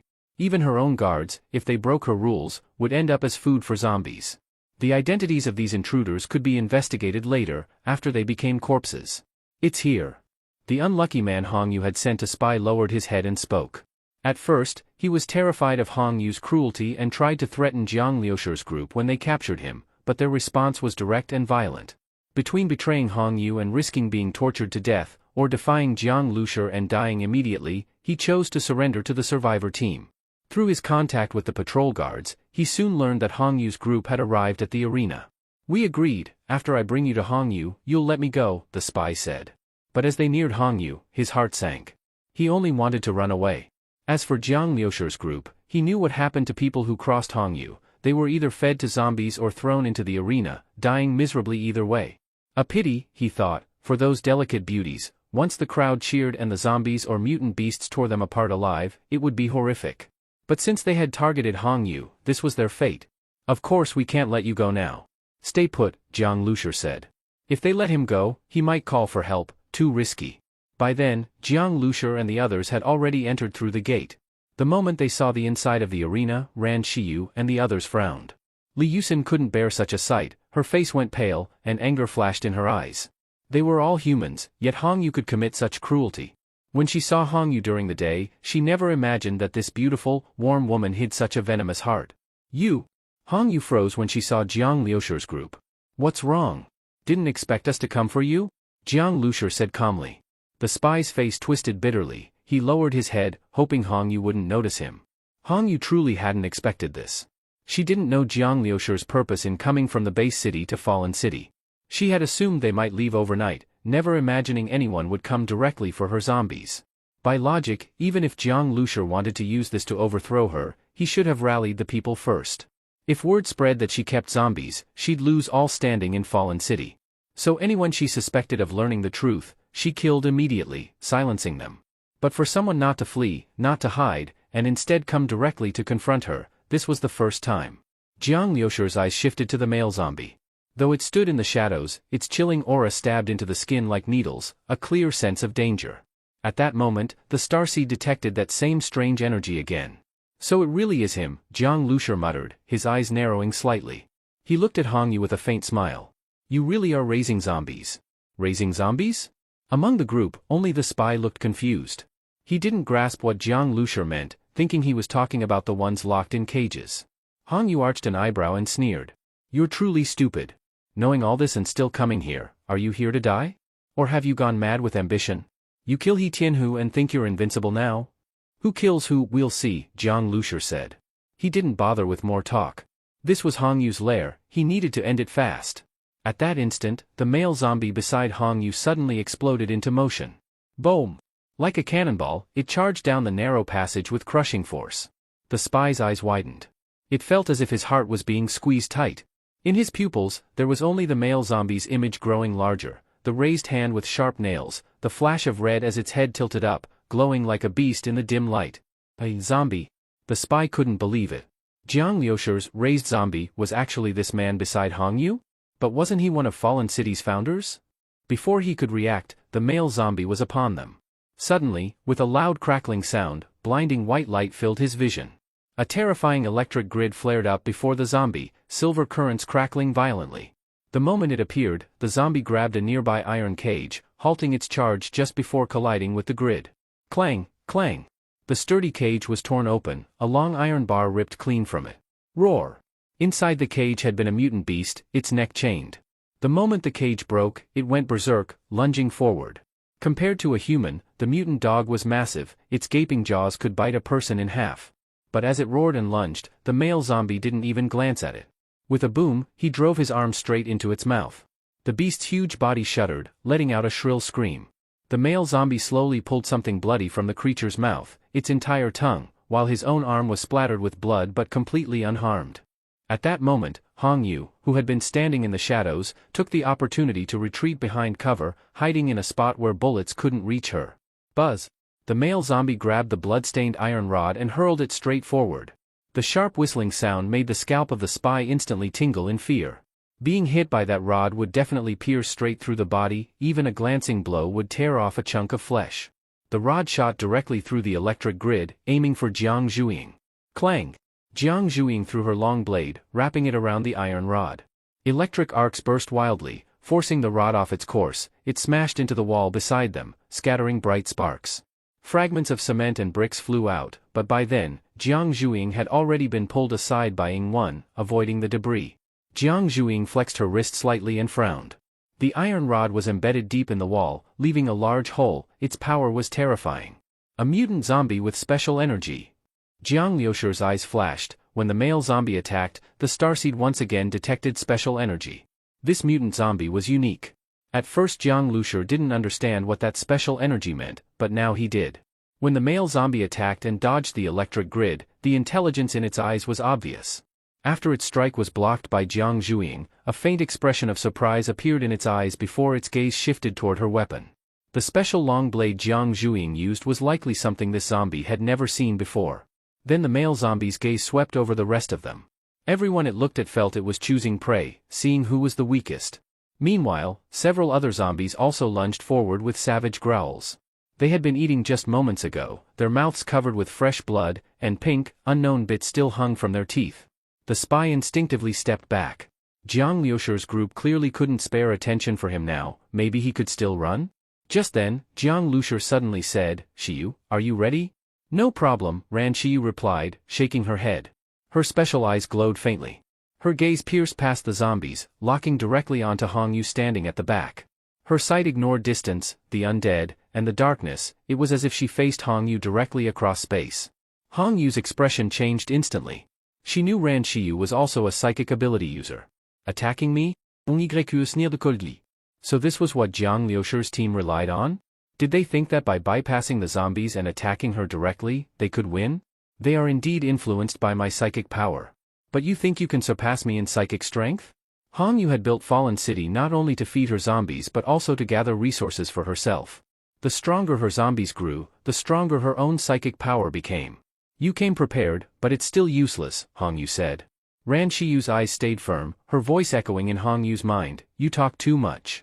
Ran Shiyu had already gauged Hong Yu's psychic intensity. She was very strong. Since awakening her true psychic power, Ran Shiyu's mental strength had been terrifying, especially after one evolution. As a level 2 ability user, she had never met anyone who could match her, until now. Hong Yu was one. Her psychic power was also at level 2, even slightly stronger than Ran Shiyu's. But, "For scum like you, you don't deserve to keep living," killing intent flashed in Ran Shiyu's eyes. Seeing this place reminded her of when she herself had been locked in a cage. This Hong Yu had founded Fallen City and the arena. Countless people had suffered because of her. "Stop chirping.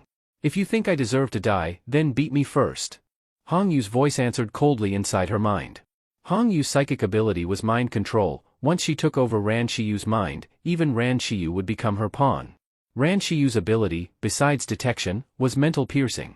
Their psychic fields clashed and cancelled each other. Hong Yu couldn't affect Jiang Liusher's group, while Ran Shiyu had to focus all her power on attacking Hong Yu alone. The two psychics fought across the air, while the other zombies, including the special male zombie, launched their assault. Jiang Zhuiying stood ready, and both Jiang Liusher and Ying drew their weapons. "Don't move," Li Yusin suddenly said to the spy. He had been hesitating about escaping, but the moment he moved his foot, Li Yusin caught him. In truth, he couldn't resist her now. This seemingly gentle girl had injected him with something earlier that left him too weak to fight back. Boom! Boom! Boom! Electric currents exploded, flashing violently, while Jiang Liusher and Ying moved freely within the grid. Jiang Zhuing's precise control ensured the current wouldn't hit them. Moving through the arcs, Jiang Lushi couldn't help but marvel. Jiang Zhuing's talent was frightening. Even without consuming more evolution crystals, her strength kept growing. Those silver electric serpents, each as thick as a finger, were deadly. Even zombies weren't foolish enough to leap into them. The electricity served both as their shield and as a lethal weapon. The electric snakes darted out like real vipers, tearing at the approaching zombies. Whoosh! The male zombie hurled another iron rod. This time, its target was Jiang Lushi. His pupils shrank, his brain domain ability activated. In his slowed-down vision, the speeding iron rod appeared to crawl through the air. With the support of his evolved bloodline, his body forced itself to match the speed of his mind. Catch it! Jiang Lushi sidestepped and reached out his hand. Buzz! The spy's eyes widened. He caught it. The tremendous impact nearly threw Jiang Lushi backward. D! A pistol appeared in Jiang Lushi's other hand, and in that instant, he aimed it straight at the male zombie.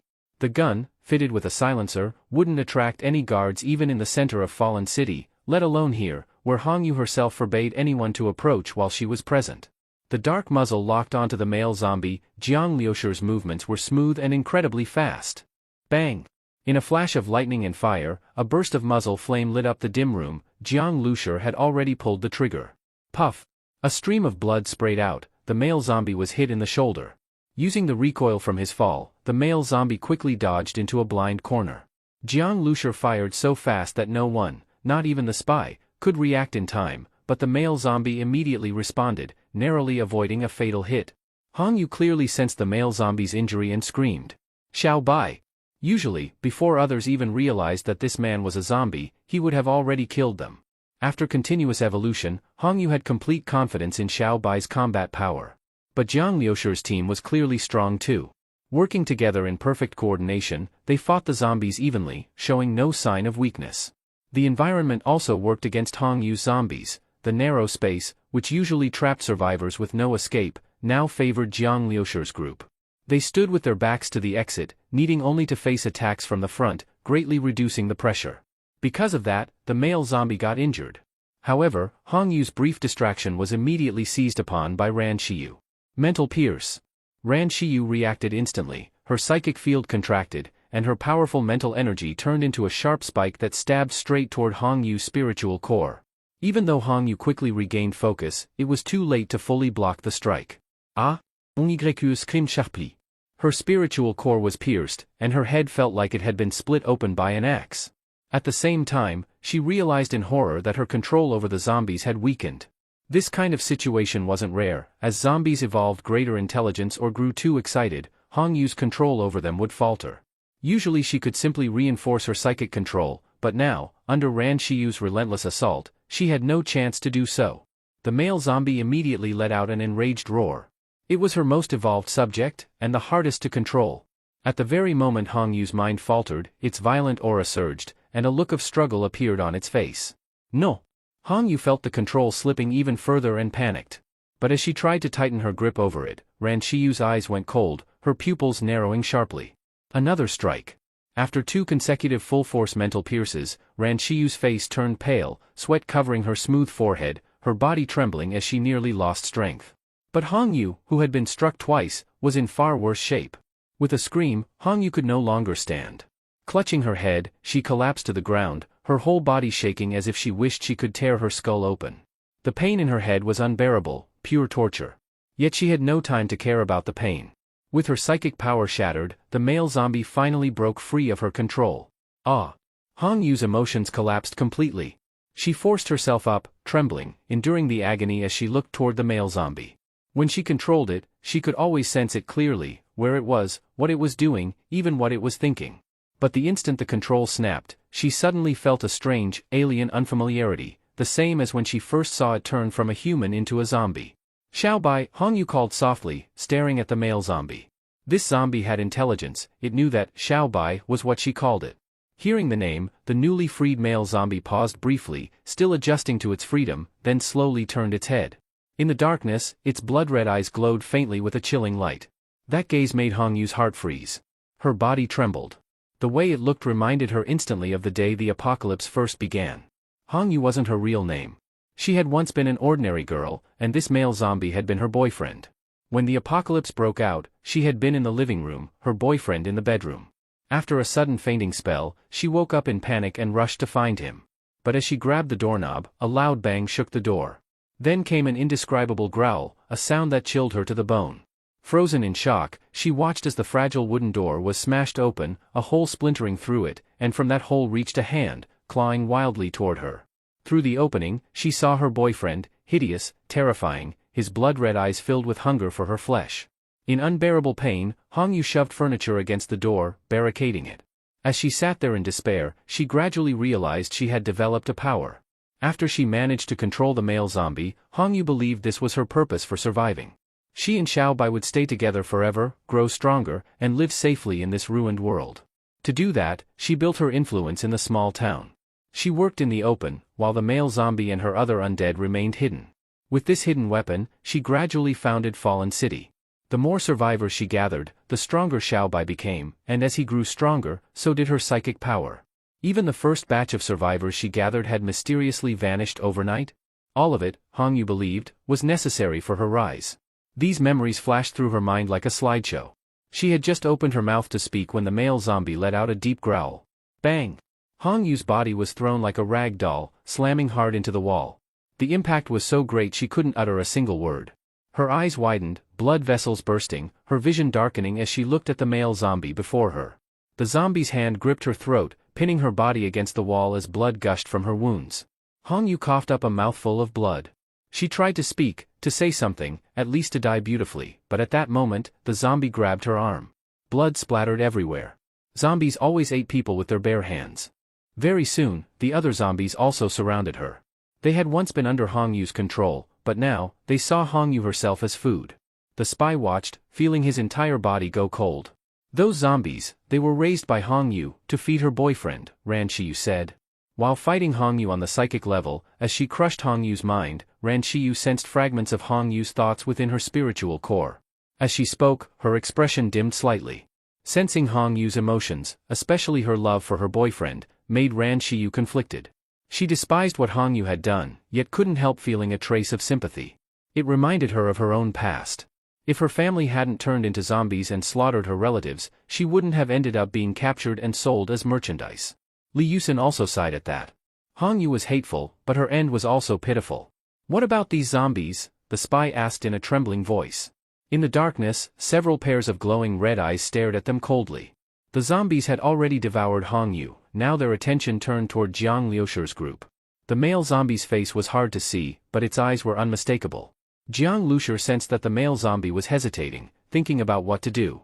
It had just broken free from control, yet Jiang Liushir could already feel that its mind was sharper, more capable of thought. What frightened him even more was that, after eating Hongyu, the male zombie's gaze carried a trace of something human. Not humanity, but calculation, cold, logical thinking. It made Jiang Liushir's skin crawl. He had seen mutant zombies before, but they only showed traces of intelligence, never like this one. Its eyes made it clear, it understood all its choices, including its decision to eat Hongyu. It hadn't acted on instinct, it had done so because it decided that eating her would benefit it. These zombies kept evolving. Their combat strength was already terrifying. If their intelligence rose to this level, how could humanity possibly survive? Actually, we could just escape, lock them in here for now, and then burn the place down later, the spy whispered. He thought Jiang Liushir's goal must be power and control, and judging by what had happened, Jiang Liushir was indeed ruthless enough. But even with Hongyu dead, it would be hard for Jiang Liushir to take over. Many others would surely fight for a share. Of course, none of that mattered to the spy. He just wanted to flee somewhere safe. With Hongyu dead, he no longer had to escape Fallen City, but he didn't want to face these zombies either. Jiang Liushir was speechless at his words. Leaving aside the other zombies, thinking they could lock this male zombie up and burn it was pure fantasy. He felt that if this male zombie escaped alive, it would wipe out all of Fallen City. Of course, the city's existence already disgusted Jiang Liushir, but destroying it would only make the male zombie even stronger. It had just regained freedom, its instincts newly unleashed, still in a confused state. Besides, this zombie was Jiang Liushir's true target from the beginning. Since it had been injured by Jiang Liushir's bullet, the male zombie now seemed intent on escaping. Do it! Jiang Liushir shouted. He would never let it run. At that moment, the special zombie also understood Jiang Liushir's killing intent. It let out a deep growl and, together with the other zombies, charged straight toward them. The others clearly followed its command, rushing forward first, while it stayed behind, hidden in the darkness. The ground trembled under their heavy steps, the sheer force of their charge was overwhelming. Even the mutant beasts and zombies imprisoned in the arena went completely silent, terrified. The special zombie hid behind its pack, its icy eyes locked on Jiang Lushi. Jiang Lushi wanted to kill it, but it struck first. In that instant of life and death, the spy felt his whole body freeze. It was the same terror an animal felt when meeting its natural predator. His mind screamed to run, but his legs wouldn't move. At a time like this, anyone who could still fight back was already exceptional. No one could stay calm. But then, the spy saw a black shadow dart out. Ying moved first, holding 2 pistols. She fired calmly and precisely at the charging zombies. Fear simply didn't exist for her. At the same time, Jiang Zhuiying reacted. The electric grid spread open, silver arcs lighting up everything around them, illuminating the zombies. Behind the flashing current stood Jiang Lushi, aiming his gun. He silently watched the special zombie rushing toward him from the back. As the frontline zombies fell or were paralyzed by the electric shocks, the special zombie's figure appeared more clearly. 10 meters. For this creature, that distance was nothing. In the blink of an eye, it would be upon them. Against such a savage being, human bodies were as fragile as paper. At this range, there was no more darkness to hide it. The special zombie lunged directly. It moved like a tiger, pouncing straight at Jiang Lushi, 1 strike to kill. The spy's mind went blank. Jiang Lushi still held his gun steady. His brain domain ability fully activated. In his eyes, the zombie's movements and speed slowed to their absolute limit. He had never pushed his brain power to this level before. As the zombie entered the 10-meter range and leapt forward, its body completely exposed, Jiang Lushi shouted in his mind. Now! The fastest shooters in the world could draw, fire, and holster their guns in 0.02 seconds. But Jiang Lushi, enhanced in agility and with his brain ability active, only needed to pull the trigger. How could he be slower? Without hesitation, Jiang Lushi pulled the trigger the instant he saw the zombie. A flash of lightning and fire burst through the air. Boom! The special zombie fell right in front of Jiang Lushi.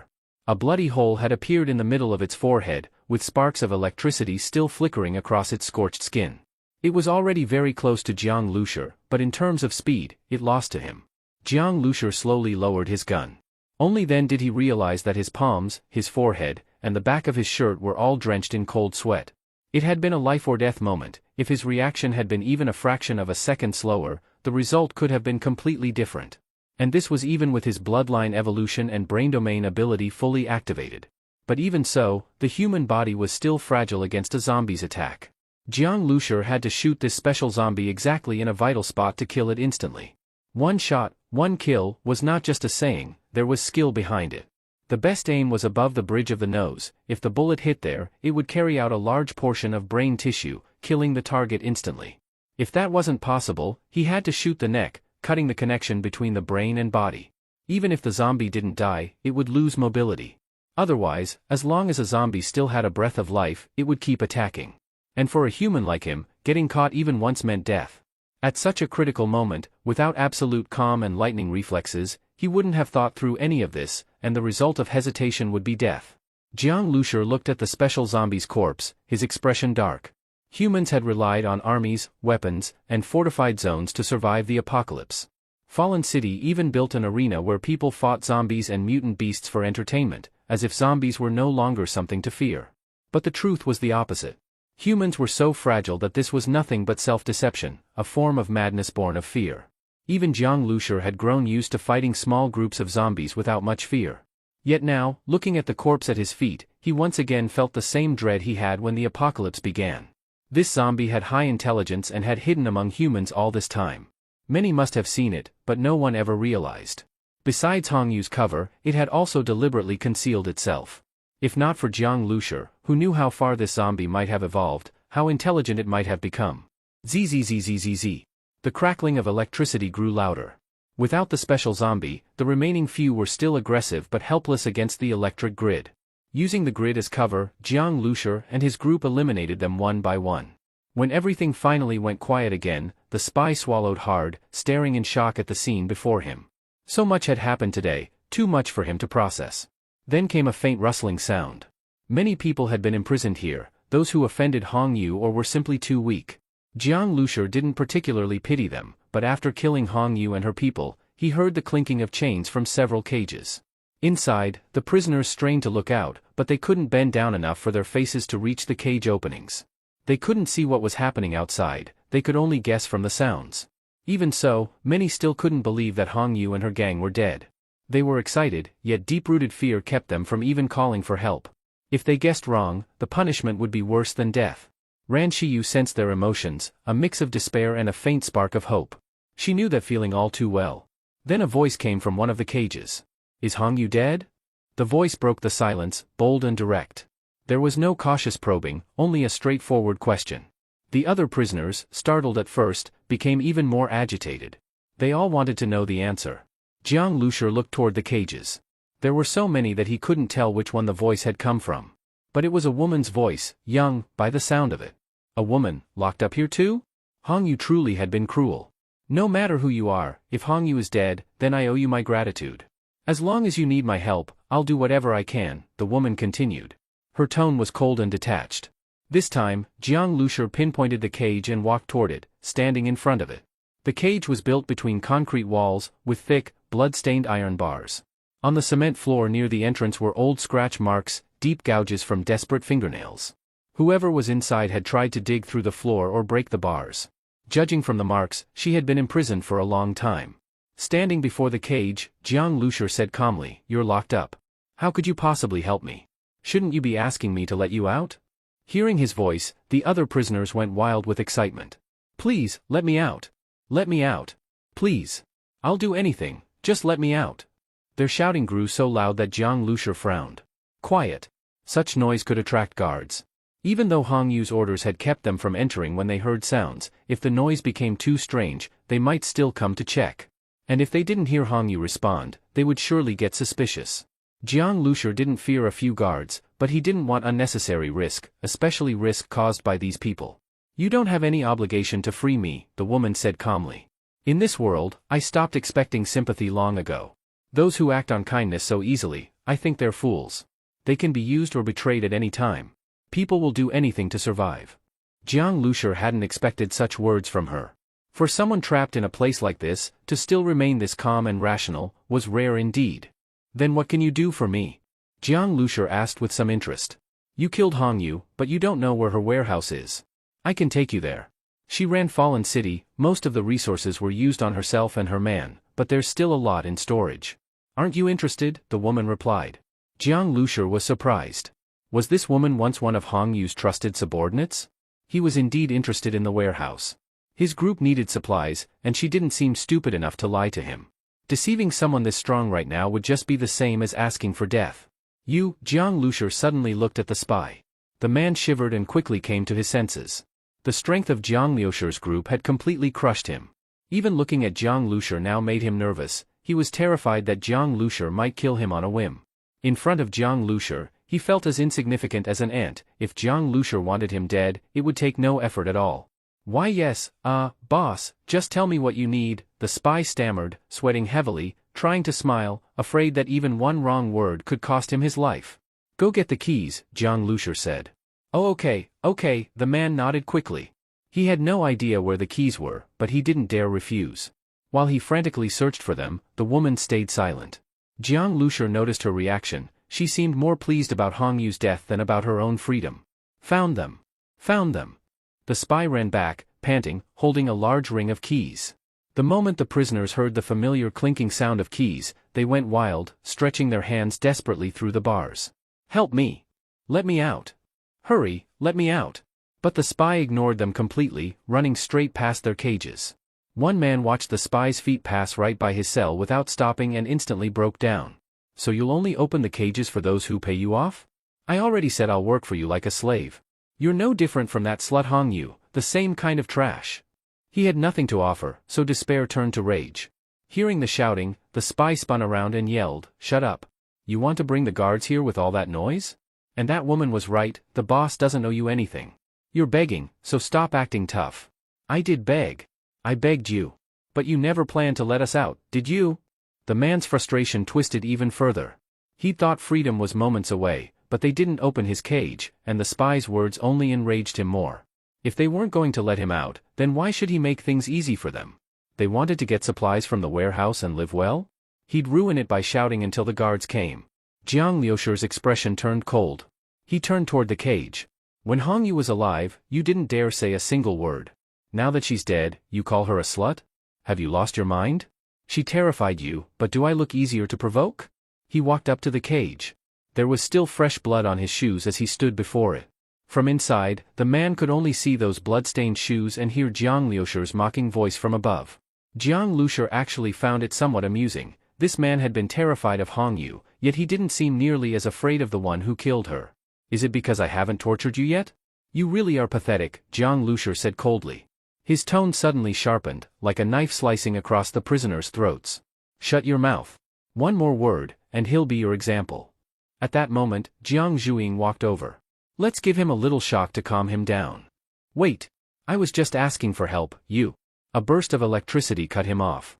His scream stopped abruptly, followed by the sound of heavy thuds against the cage walls. Even without seeing it, everyone inside could imagine how horrific it was. Shiyu, you decide who we free, Jiang Liusher said. Among these prisoners, some were innocent victims of Hongyu, but others had been her subordinates or criminals themselves. Even if they'd suffered under her, that didn't make them blameless. Jiang Liusher wasn't a saint. Even acting out of convenience, he had no intention of releasing people with blood on their hands. The one who'd just been electrocuted had radiated pure malice. Ran Shiyu had sensed it clearly. By then, the spy had already opened the woman's cage. Come out. Help her, Jiang Liusher said to him. No need, the woman replied. She reached out, gripped the door herself, and pushed it open. Each cage had a second door at the back leading directly to the arena. Since her imprisonment, she had only ever used that door to enter. This was her first time leaving through the front. Seeing her hands, Jiang Liusher felt a flicker of surprise. When the woman stepped out completely, his expression showed a trace of astonishment. She noticed his look and smiled faintly. Surprised? Jiang Liusher studied her. A bit, yeah. He had expected a thin, tortured woman, frail from long confinement, but instead, the one who emerged carried a strong, confident presence. Her aura was sharp and composed, like an action heroine. Though she had no prominent muscles, the smooth lines of her body still conveyed restrained strength. Jiang Liusher had always thought female fighters in movies looked weak and unconvincing, but this woman was the real kind, efficient and commanding. If I weren't like this, I'd be dead already, she said. Her hair was messy, but her calm eyes under those strands were steady. Nice to meet you. My name is Zero. The woman gave Jiang Liusher's group another look, seemingly surprised. She had met many ruthless and cruel people before, but she hadn't expected that the ones who killed Hongyu would be such a group. Didn't Hongyu try to recruit you? The woman suddenly asked. What about it? Jiang Liusher didn't answer directly. With her personality, she definitely tried.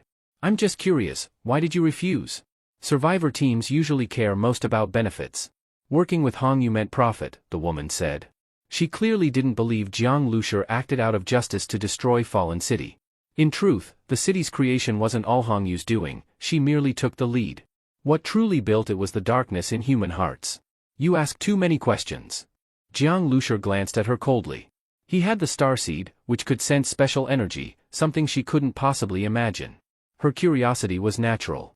Seeing that Jiang Liusher didn't plan to answer, the woman only raised her eyebrows slightly.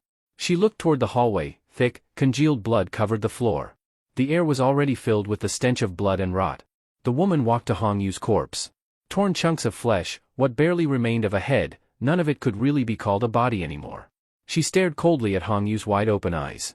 The once pretty face was smeared with blood and bite marks. When you fed people to zombies and watched with such delight, you probably never imagined you'd end up like this, did you? And when you kept me alive to torture me longer, instead of feeding me to the zombies right away, did you regret it at the end? Because I'm still alive, and you're already dead. As she spoke, a mocking smile appeared at the corner of her lips. Zero, right? When did you find out Hongyu was keeping zombies? Jiang Liusher asked. Long ago. But that's not why she locked me up. Zero turned her gaze away from the body, her expression calm again. Funny thing is, we're both from this small city, we even went to the same high school. I was better than her at everything. She always hated that, and whenever she tried petty tricks, I just beat her up. She didn't dare fight back. After the apocalypse started, I gathered with some survivors and ran into her again. Honestly, I'd forgotten all that school nonsense, but apparently, she never did. So, Zero said. Jiang Lusher shook his head slightly. How absurd. When ordinary people gained power over life and death, with no restraints, this was what they became. Even without grudges, just disliking someone's face could be enough reason to kill. You'd better head for the warehouse soon. Hong Yu rarely stayed here long. Those guards will eventually notice, Zero said. Wait. Jiang Lusher walked to the special zombie's corpse, drew his dagger, and glanced at Zero and the spy. Zero immediately turned her head away, and the spy froze for a moment before quickly doing the same. Whatever Jiang Lusher was about to do, if he didn't want them to see, it was best not to look at all. Jiang Lusher used the dagger to slice open the zombie's shirt. A moment later, a blood-red, dimly glowing mutant blood core appeared before his eyes. It was embedded deep in the flesh, connected to the heart by blood vessels. Even though the zombie was dead, the core still pulsed faintly, as if alive. Jiang Lusher already had one blood core, but this one was clearly different. Inside the red glow was a faint milky white light, like a tiny living creature wriggling within. This special zombie had high intelligence, and the starseed had detected unique energy from it. If it had continued evolving, who knew what it might have become? Jiang Lusher carefully pried the blood core loose with his dagger and caught it in his palm. The moment it touched his hand, he felt a strange, unsettling pulse in his chest. After storing it away, he looked at the other corpses. Those zombies had been raised by Hong Yu as food for her man. They never had a chance to evolve into mutants. Once they showed signs of doing so, they were eaten. Let's go, Jiang Lusher said. By now, Ran Qiyu had chosen who to release. The ones left behind were bitterly unwilling, but after what had just happened, none dared make a sound. Silence at least meant survival, for now. If they angered Jiang Lusher's group, they'd die immediately. Jiang Lusher and the others didn't care what they thought. The released prisoners were overjoyed, some even wept with excitement. Without Jiang Lusher, they would have died here in despair. Even though he hadn't come to save them, they were deeply grateful. If you go out now, you'll probably attract patrols, they'll hunt you down. Stay here and wait for the chaos to start, then escape, Jiang Lusher said. Without the cages, they could flee through the arena or use the doors nearby. When the guards come looking for Hong Yu, we'll be waiting. They tormented us long enough, it's our turn, one of the survivors said, glancing at the others. Their tone was full of hatred. Do what you want, Jiang Lusher replied. Whatever they planned, Fallen City would soon be in chaos anyway.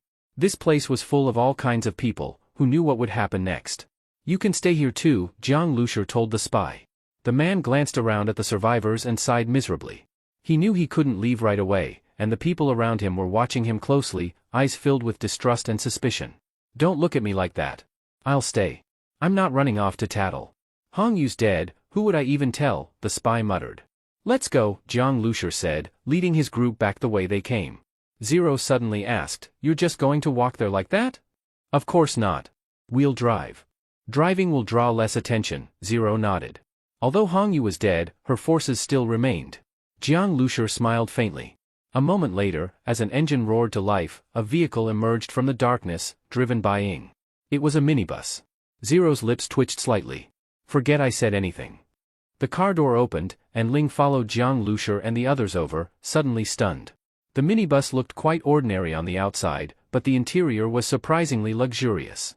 Not to mention anything else, just the casually placed drinks and food were already beyond what most people could afford. But for Jiang Lusher and his group, it was as if they didn't care at all, leaving them around so freely. Life in the arena had been far from easy for Ling usually. Hong Yue only allowed her to eat leftovers, scraps of food, and even water was scarce. Now, seeing so much food in front of her, Ling couldn't take her eyes off it. Jiang Lusher found her reaction amusing. He had thought this woman was indifferent to everything, but seeing the food, her mask broke. Zhu, give her something to eat, Jiang Lusher said, calling out to Ling, who was still staring at the food, come on up. Ling snapped out of it and boarded the vehicle while scanning her surroundings. This car is too eye-catching here. Let's get moving. We'll take another route. You don't mind leftovers, right? Jiang Zhuing casually handed over a plate of leftover stewed meat. As soon as Ling saw the meat, her eyes lit up. I don't mind. How could she? She immediately took a few eager bites. The meat had been stewed by Li Yusin and Ran Qiyu, with lots of ingredients added, making it very flavorful. For most survivor teams, eating mutated beast meat was already a luxury, adding vegetables was nearly unthinkable. But the Shuring team had vegetables, and even fruit, all stocked up back when they were in Yi County. Ling almost couldn't stop eating. After more than 10 mouthfuls, she finally looked up and said, "Thank you." Though she didn't gobble it down, she quickly cleaned the plate, leaving no scraps at all. Jiang Lushur watched from the side. Ling's movements were quick and sharp, even without proper meals. Her agility showed she was no weakling. Ling looked at the empty plate a little reluctantly, then set it down. I can't just eat your food for free, she said, thinking for a moment. Can you tell me, why did you kill Hong Yue? Was it for Fallen City? If you want to become the new city lord, I can help you. Every time Hong Yue came, she would tell me a lot of things, showing off her power. She even shared her secrets, probably just to see me powerless despite knowing them, Ling said with a faint smile. When Hong Yue tortured Ling like that, she probably never thought Ling would have the chance to tell anyone. City Lord of Fallen City? Jiang Lushur chuckled. Not interested. Fallen City was a mess, full of twisted, dark-hearted people. Being the lord of such a place meant constantly fearing for your life. With Hong Yue dead, the place would soon descend into chaos. I've already gotten what I wanted. The supplies Hong Yue stored were just a bonus, Jiang Lushur said. Then, Ling frowned. She had thought she could at least trade her help for this meal. But now it seemed she was of no use? Besides that, I only know some information. Not sure if it's useful to you, she said. She had heard a lot from Hong Yue, and also picked up bits in the arena. Some of the survivors imprisoned there were from other places, some were ability users, others just ordinary people. The info she knew included the current situations of certain cities or regions, and news about nearby mutated beasts. Some details included mutated beast nests. After the apocalypse, all sorts of mutated creatures emerged. Some that were originally social evolved into nesting species. Mutated beast nests weren't just homes for these creatures, they usually covered entire regions.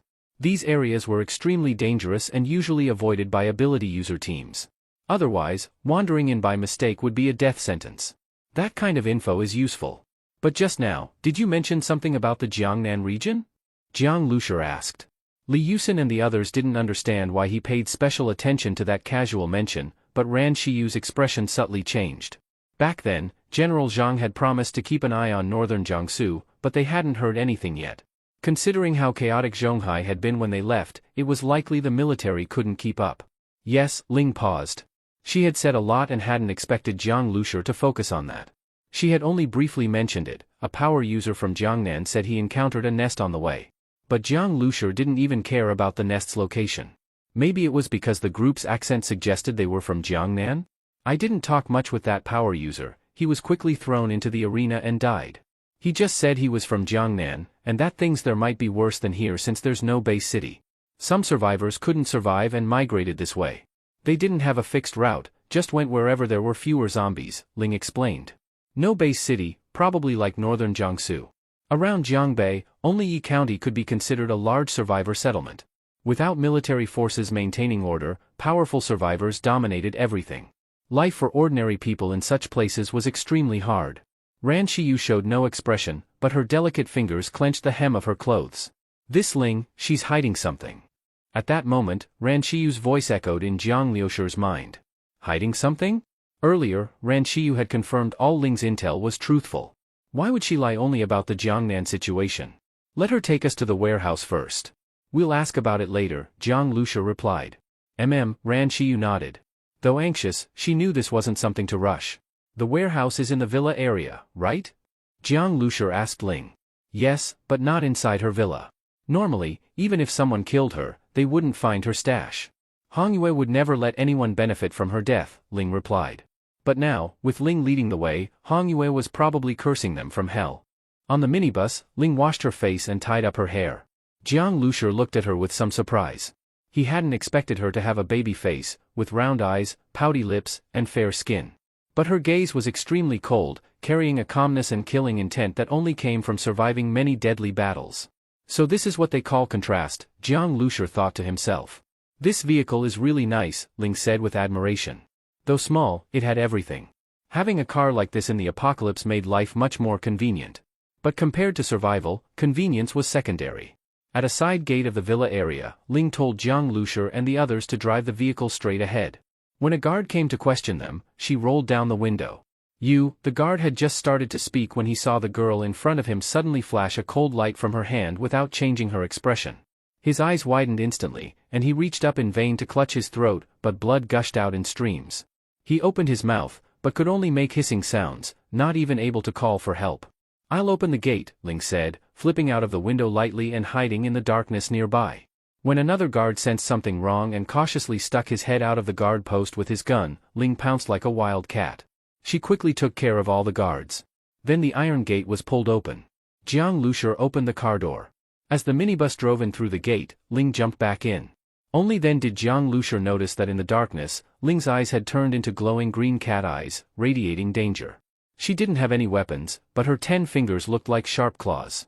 Her ears had emerged from her hair, pointy like cat ears. So, she's a mutant-type ability user. The villa area was quiet. No one noticed the guards' deaths. Ling gave directions from the car. She was very familiar with the area. Jiang Zhuyin glanced at her and asked, "You didn't just hear about this place from Hongyue, did you?" Ling calmly looked at the surrounding villas. "My family used to live here. The warehouse Hongyue chose was my home. That's why she told me specifically. When she tortured me back then, it was also in my home." Ran Shiyu looked at Ling. Aside from introducing herself and her situation at the beginning, Ling hardly ever talked about herself. If Jiang Zhuyin hadn't asked, she probably wouldn't have mentioned that this used to be her home. At this moment, Jiang Lushur suddenly stared at Ling and asked, "Why didn't you say earlier that the warehouse was your house?" Ling was silent for a moment, then said, "I didn't think it was necessary. What's necessary is for me to decide. I let you out in exchange for equal trade," Jiang Lushur said coldly. He stared hard at Ling and asked, "You also lied about the Jiangnan region?" Ling's cat ears twitched noticeably. She didn't know what abilities Jiang Lushur and his group had, but from his expression, he clearly wasn't bluffing. "You can try escaping alive from my vehicle," Jiang Lushur said calmly, leaning back on the sofa. Ran Shiyu expanded her mental field, already locking onto Ling's mental signature. Jiang Zhuyin was also keeping an eye on her. No matter how skilled Ling was, she had to think twice. She stayed silent for 2 seconds, then said straightforwardly, "I did hide some things. Actually, at the beginning of the apocalypse, I was in northern Jiangsu. I came back here to look for my parents. That ability user I mentioned was actually with me. But you seem very interested in Jiangnan. I didn't want to get myself into unnecessary trouble, so I chose to hide it," Ling said with a shrug. But now that Jiang Lushur had exposed her, she no longer had the choice to avoid trouble. Northern Jiangsu, Ran Shiyu looked at Ling deeply. Her younger sister was in college in northern Jiangsu. Of course, northern Jiangsu wasn't a small city, and it was unlikely Ling knew her sister, but Ling definitely knew more about the region's situation. "If you lie again, don't blame me for being harsh," Jiang Lushur said flatly. "The warehouse is here," Ling said. The minibus stopped in front of a villa. It was about 200 to 300 meters away from Hongyue's villa. Most people wouldn't associate this place with Hongyue. This way, even without special security, it was still safe. Jiang Lushur parked the minibus at the entrance and left Ran Shiyu and Li Yusin in the vehicle. He took Jiang Zhuyin and Ing, and followed Ling inside. The villa was pitch dark. Once inside, Ling led them straight upstairs. In one room, Jiang Lushur saw lots of stored mineral water, drinks, alcohol, cigarettes, and food. In another room, there were piles of bullets and grenades. There were hardly any guns, probably already distributed. Hongyue cooperated with those warlords. The guards were well equipped, Ling said. To Jiang Lushur, these supplies weren't particularly exciting, but he casually picked some up anyway. His real prize, the special mutated blood core, was sitting quietly in his coat pocket. "Take the stuff. Let's go," Jiang Lushur said. For ability users, this amount of supplies was nothing. After a few trips, the supplies were nearly gone. Just then, Jiang Lushur suddenly noticed something flashing in a corner. Jiang Lushur frowned, but before he could say anything, the object suddenly emitted a sharp alarm. Bang! Ing walked over and stomped the alarm to pieces. Jiang Zhuyin immediately pulled the curtain open and looked outside. In the distance, car lights were moving, and there was commotion in the nearby villas. "Brother, we have to go," Jiang Zhuyin said. Jiang Lushur turned to Ling. Her face didn't look good. I didn't know she had set up something like that. And if it had been placed outside, it would have been easy to notice, but she put it at the very bottom. Once the guards arrived, Ling would be in danger too. Jiang Lushur believed she had no reason to lie. As for why it was placed at the bottom, knowing Hongyue's personality, it was likely meant to make whoever took the supplies fall from heaven to hell. Just when everything seemed to be going smoothly, they'd suddenly face mortal danger. "Ing, go prepare. We're leaving," Jiang Lushur said. Ling was stunned. "You're not planning to escape in that minibus, are you?" Even if they didn't want to abandon the supplies, the smart move would be to ditch the vehicle. Jiang Zhuyin smiled. "Congratulations, you guessed right. Ling." Vehicles on the street increased rapidly, and fast-moving black shadows appeared around the villa. Within just a few seconds, the villa would be surrounded. If she could beat Jiang Liusher's group or escape, Ling really wouldn't want to get on that minibus with them. It was too big a target. Ying was already in the driver's seat. Ran Shiyu and Li Yusen silently fastened their seatbelts on the sofa. Once Jiang Liusher and the others got in, Ying started the minibus. V-room. The sound of engines drew near. Ling looked out the window and said, "The guard squad is here." But Jiang Liusher's expression didn't change. "Drive." Ying stepped on the gas and turned the wheel, and the minibus made a turn. Rumble. Rumble. Rumble. The minibus roared and charged straight toward the gate of the residential complex. The gate was already shut. The complex gate had been modified, no more lift bar, replaced with a metal gate wrapped in iron wires and spikes to keep zombies out. There were also special roadblocks in front of the gate. On the ground were anti-tire spikes used by armed police. The guards were hidden at the gate and on the walls, aiming their dark gun barrels inside the complex. A squad captain holding a walkie-talkie received a message, "Captain, I've reached Gate 3. All our men here are dead. Someone really dares to make trouble in the villa area? They must be tired of living," the squad captain said. Just then, he heard the sound of an approaching vehicle. He put down the walkie-talkie and climbed onto a modified armored vehicle parked behind the gate. Armored vehicles weren't something ordinary survivors could get. If the military in Star City hadn't fractured, Hongyue wouldn't have gotten one either. In all of Fallen City, there were only 2 armored vehicles. This squad captain, who guarded the villa area, had one of them. As Hongyue's right-hand man and owner of an armored vehicle, he had gone from a nobody to a top dog in the apocalypse. Even before the apocalypse, those with power probably didn't live as well as he did now. In Fallen City, aside from Hongyue and a few warlords he had to please, no one dared provoke him. But now, someone dared cause trouble right under his nose. Knowing Hongyue, she would definitely hold him accountable. When he saw the minibus, the captain sneered, "Make them stop obediently." Then he added darkly, "Sister Yu likes to catch them alive." Before handing them to Hongyue, he'd make sure to torture them, only then would he feel satisfied. "People in the minibus, stop immediately for inspection," a guard on the armored vehicle shouted. Ling frowned when she saw this scene from inside the car. Although Hongyue had told her a lot, Ling had still been a prisoner. She hadn't known Hongyue's subordinates had an armored vehicle. And the enemy's reaction was so fast, they were already set up at the main gate. The other side gates were probably blocked too. How stupid, causing trouble and then heading straight to the main gate, the squad captain sneered. But even if they tried to escape over the wall, he had already made arrangements, no chance for that. Ling was anxious. What should they do now? But Jiang Liusher still looked calm. "Ying." Ying didn't turn her head. "Ram through," Jiang Liusher said. "Ram." Ling's pupils shrank. But Ying didn't even hesitate. "Okay," she replied instantly. Jiang Liusher and Jiang Zhuing moved toward the center of the minibus. Ling felt like the only odd one out on the whole bus. Jiang Liusher made such a bold decision, and no one objected. Ran Shiyu and the others all looked calm. Before Ling could say anything, a set of steps suddenly dropped from the roof. What was this? She was startled, and Jiang Liusher and Jiang Zhuing climbed up. There was space on the roof. At that moment, Ying slammed the gas pedal. Caught off guard by the acceleration, Ling almost lost her balance. She quickly grabbed the handrail by the door. With the pedal floored, the minibus shot past 200 kilometers per hour. The gate was right ahead. The squad captain's eyes widened. He didn't expect the minibus to try ramming the gate under such heavy defense. They probably realized the consequences of offending Hongyue and were going all in. But the minibus was way too fast. Its acceleration rivaled a top sports car, no time to react. Still, the squad captain remained calm. The reinforced gate, roadblocks, and tire spikes weren't for show. That minibus wouldn't even make it through before flipping over. He calmly gave the order, "Fire. Prepare the machine gun. You dare defend Sister Yu, I'll make sure you die without a corpse," the captain shouted. The minibus was now on the tire spikes. Ling gripped the handrail tightly, bent her knees, and braced for impact. At this speed, a tire blowout would be deadly. She didn't want to die like this. But just as she was fully prepared, she felt a bump under her feet and then... They were through? Ling froze. She hadn't even processed what had happened. The minibus had already hit the roadblocks. The guards hadn't even reacted to the minibus clearing the tire spikes without bursting a tire before, boom. Total destruction. The minibus smashed through the roadblocks, sending debris flying. And right after that, amidst the scattering shrapnel, it crashed into the main gate. "Open fire. Fire. Tear them apart," the squad captain shouted, eyes wide.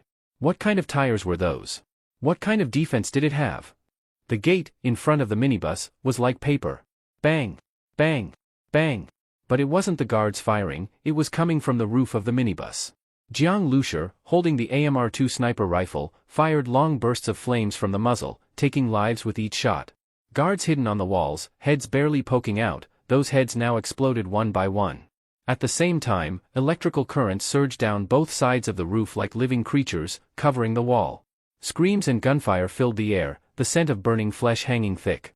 The squad captain sat in the armored vehicle, eyes nearly falling out, watching as the minibus bathed in electricity burst through the gate. Corpses on the wall were blasted backward by immense force. One headless corpse slammed hard into the front of his armored vehicle. In this situation, the minibus looked like it had driven straight out of hell. The guard driving the armored vehicle was completely stunned, frozen with fear, his body rigid and hair standing on end. The squad captain was also in disbelief. After all his preparations, in front of this minibus, it was like everything was made of tofu. Not only did they fail to stop the minibus, it didn't even slow down a bit. And now, the minibus still showed no sign of stopping. With sparks of electricity flashing, it charged straight at the armored vehicle. Buzz! The squad captain was scared out of his mind. Drive! Move! At the same time, he shoved the machine gunner aside and personally aimed the gun at the minibus. This armored vehicle was equipped with a 25mm autocannon as its main weapon and a 7.7mm machine gun as secondary. But while guarding the villa area, to protect the residents, the squad captain had never considered a situation where the autocannon would actually be needed. Now, though he wanted to use it to blow up the minibus, there were no rounds loaded. The minibus was too fast, giving him no time to load the cannon. But even without the main gun, the machine gun at close range should be enough to tear the people inside to pieces. Ah! The squad captain, hiding behind cover, pulled the trigger. The machine gun roared, spraying a stream of bullets wildly. "Watch out!" Ling shouted, instantly dropping to the floor. But she saw that Ran Xiyu didn't move at all, and although Li Yusin's face was pale, she just tightly gripped the handle next to the sofa. Ling's doll-like face showed a look of disbelief. "Get down. Holding a handle won't help against bullets," she shouted. But it was already too late. Tot tot tot. The machine gunfire was deafening. Ling's eyes were still fixed on the two girls. They were both very beautiful, but in the face of ruthless machine gun bullets, they would be shredded just like a zombie attack. However, as the shots rang out, Ling realized something was wrong. During that whole barrage, not only were the girls unharmed, but the inside of the bus wasn't hit at all. She turned her head and cautiously lifted herself to look. The windshield of the minibus was covered in spiderweb cracks and embedded bullet heads. The bullets had all been blocked. Ling was shocked. So was the squad captain. This vehicle had bulletproof glass?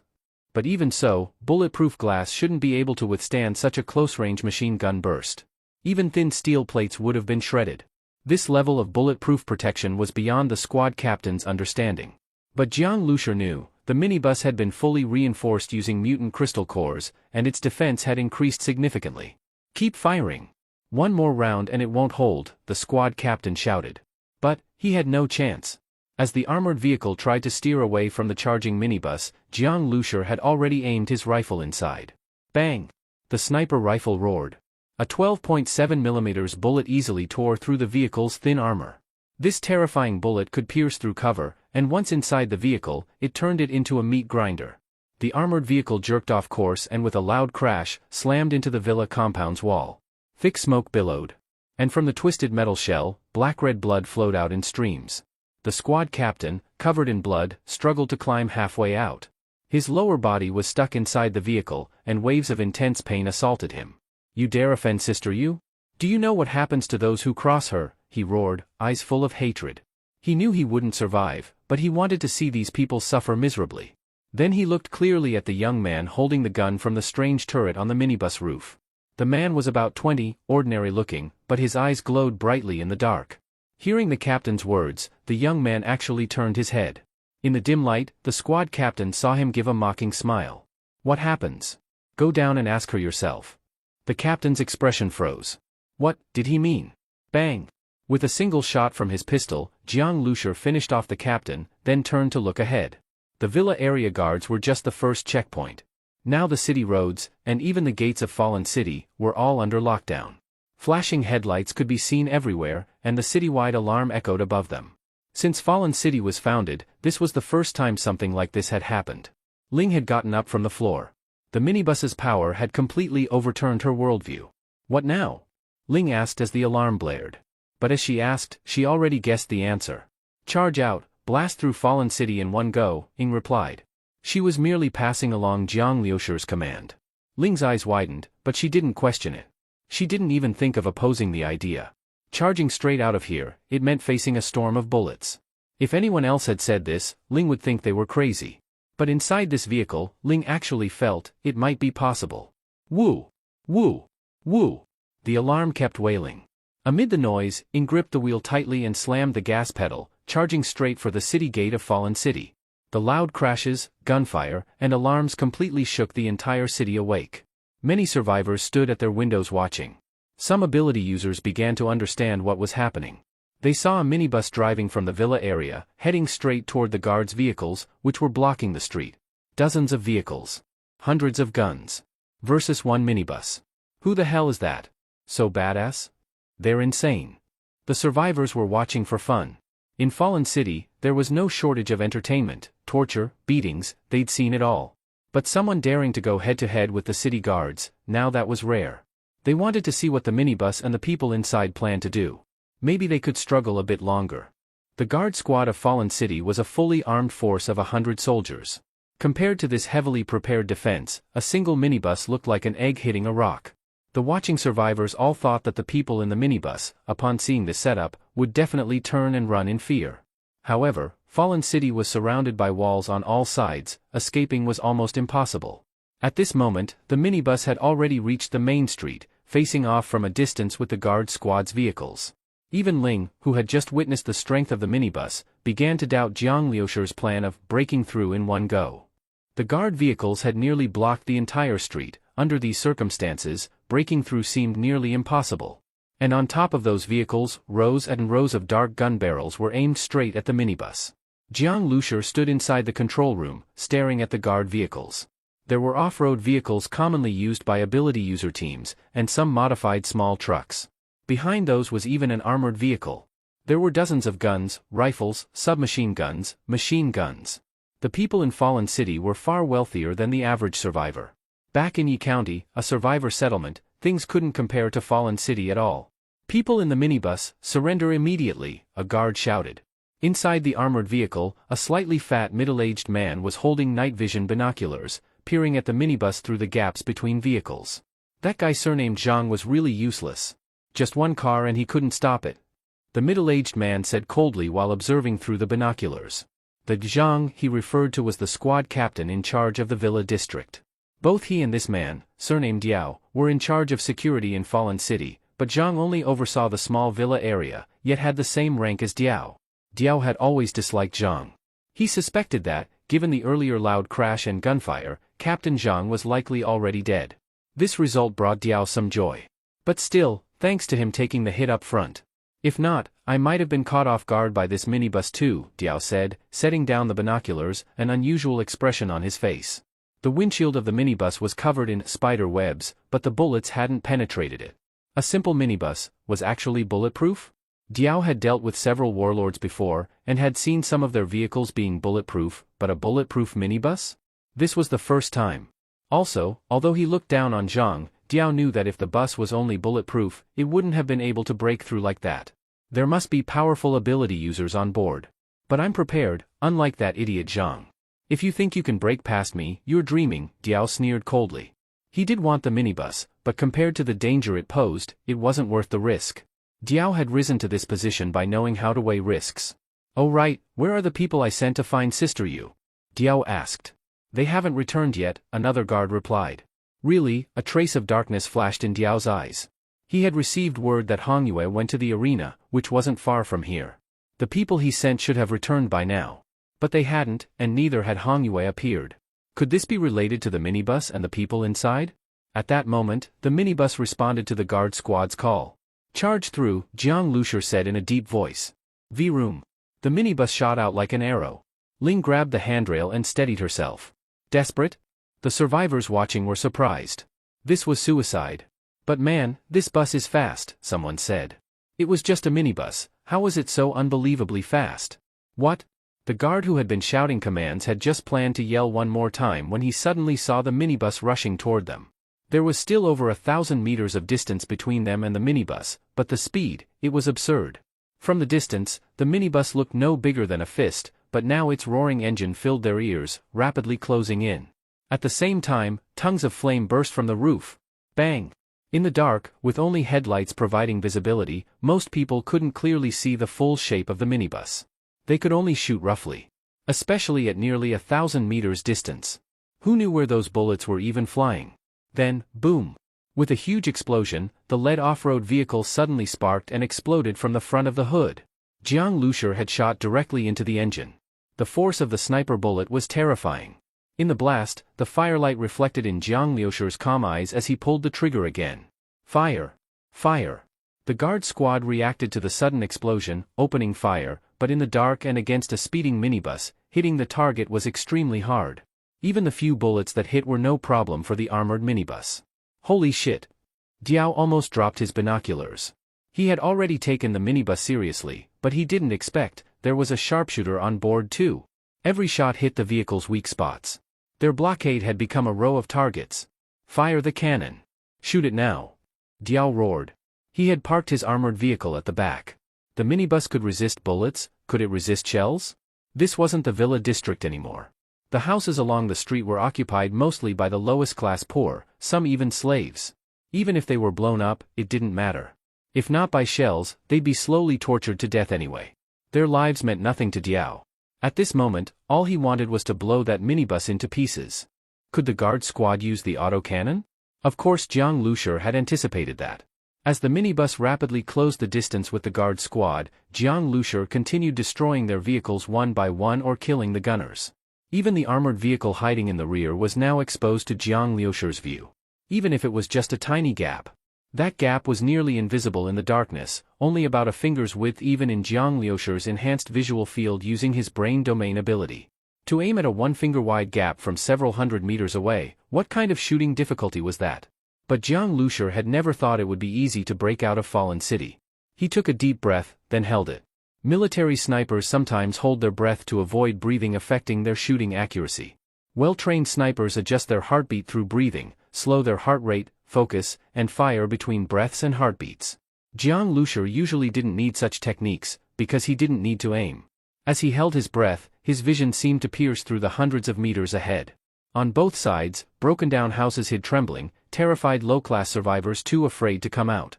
Guards on fire who had jumped out of burning vehicles screamed and struggled, and then, there was that narrow gap, and the armored vehicle behind it. In his slow-motion view, Jiang Lushur could see everything clearly.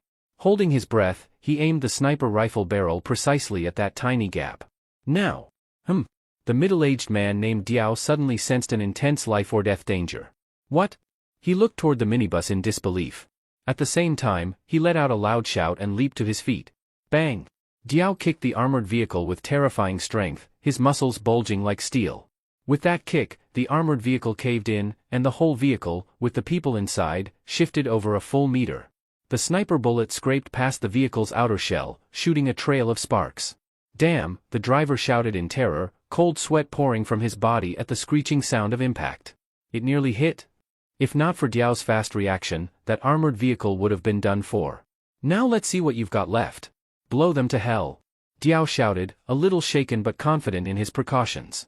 There was no way he'd fall so easily. Without real skill, he couldn't have held power in Fallen City.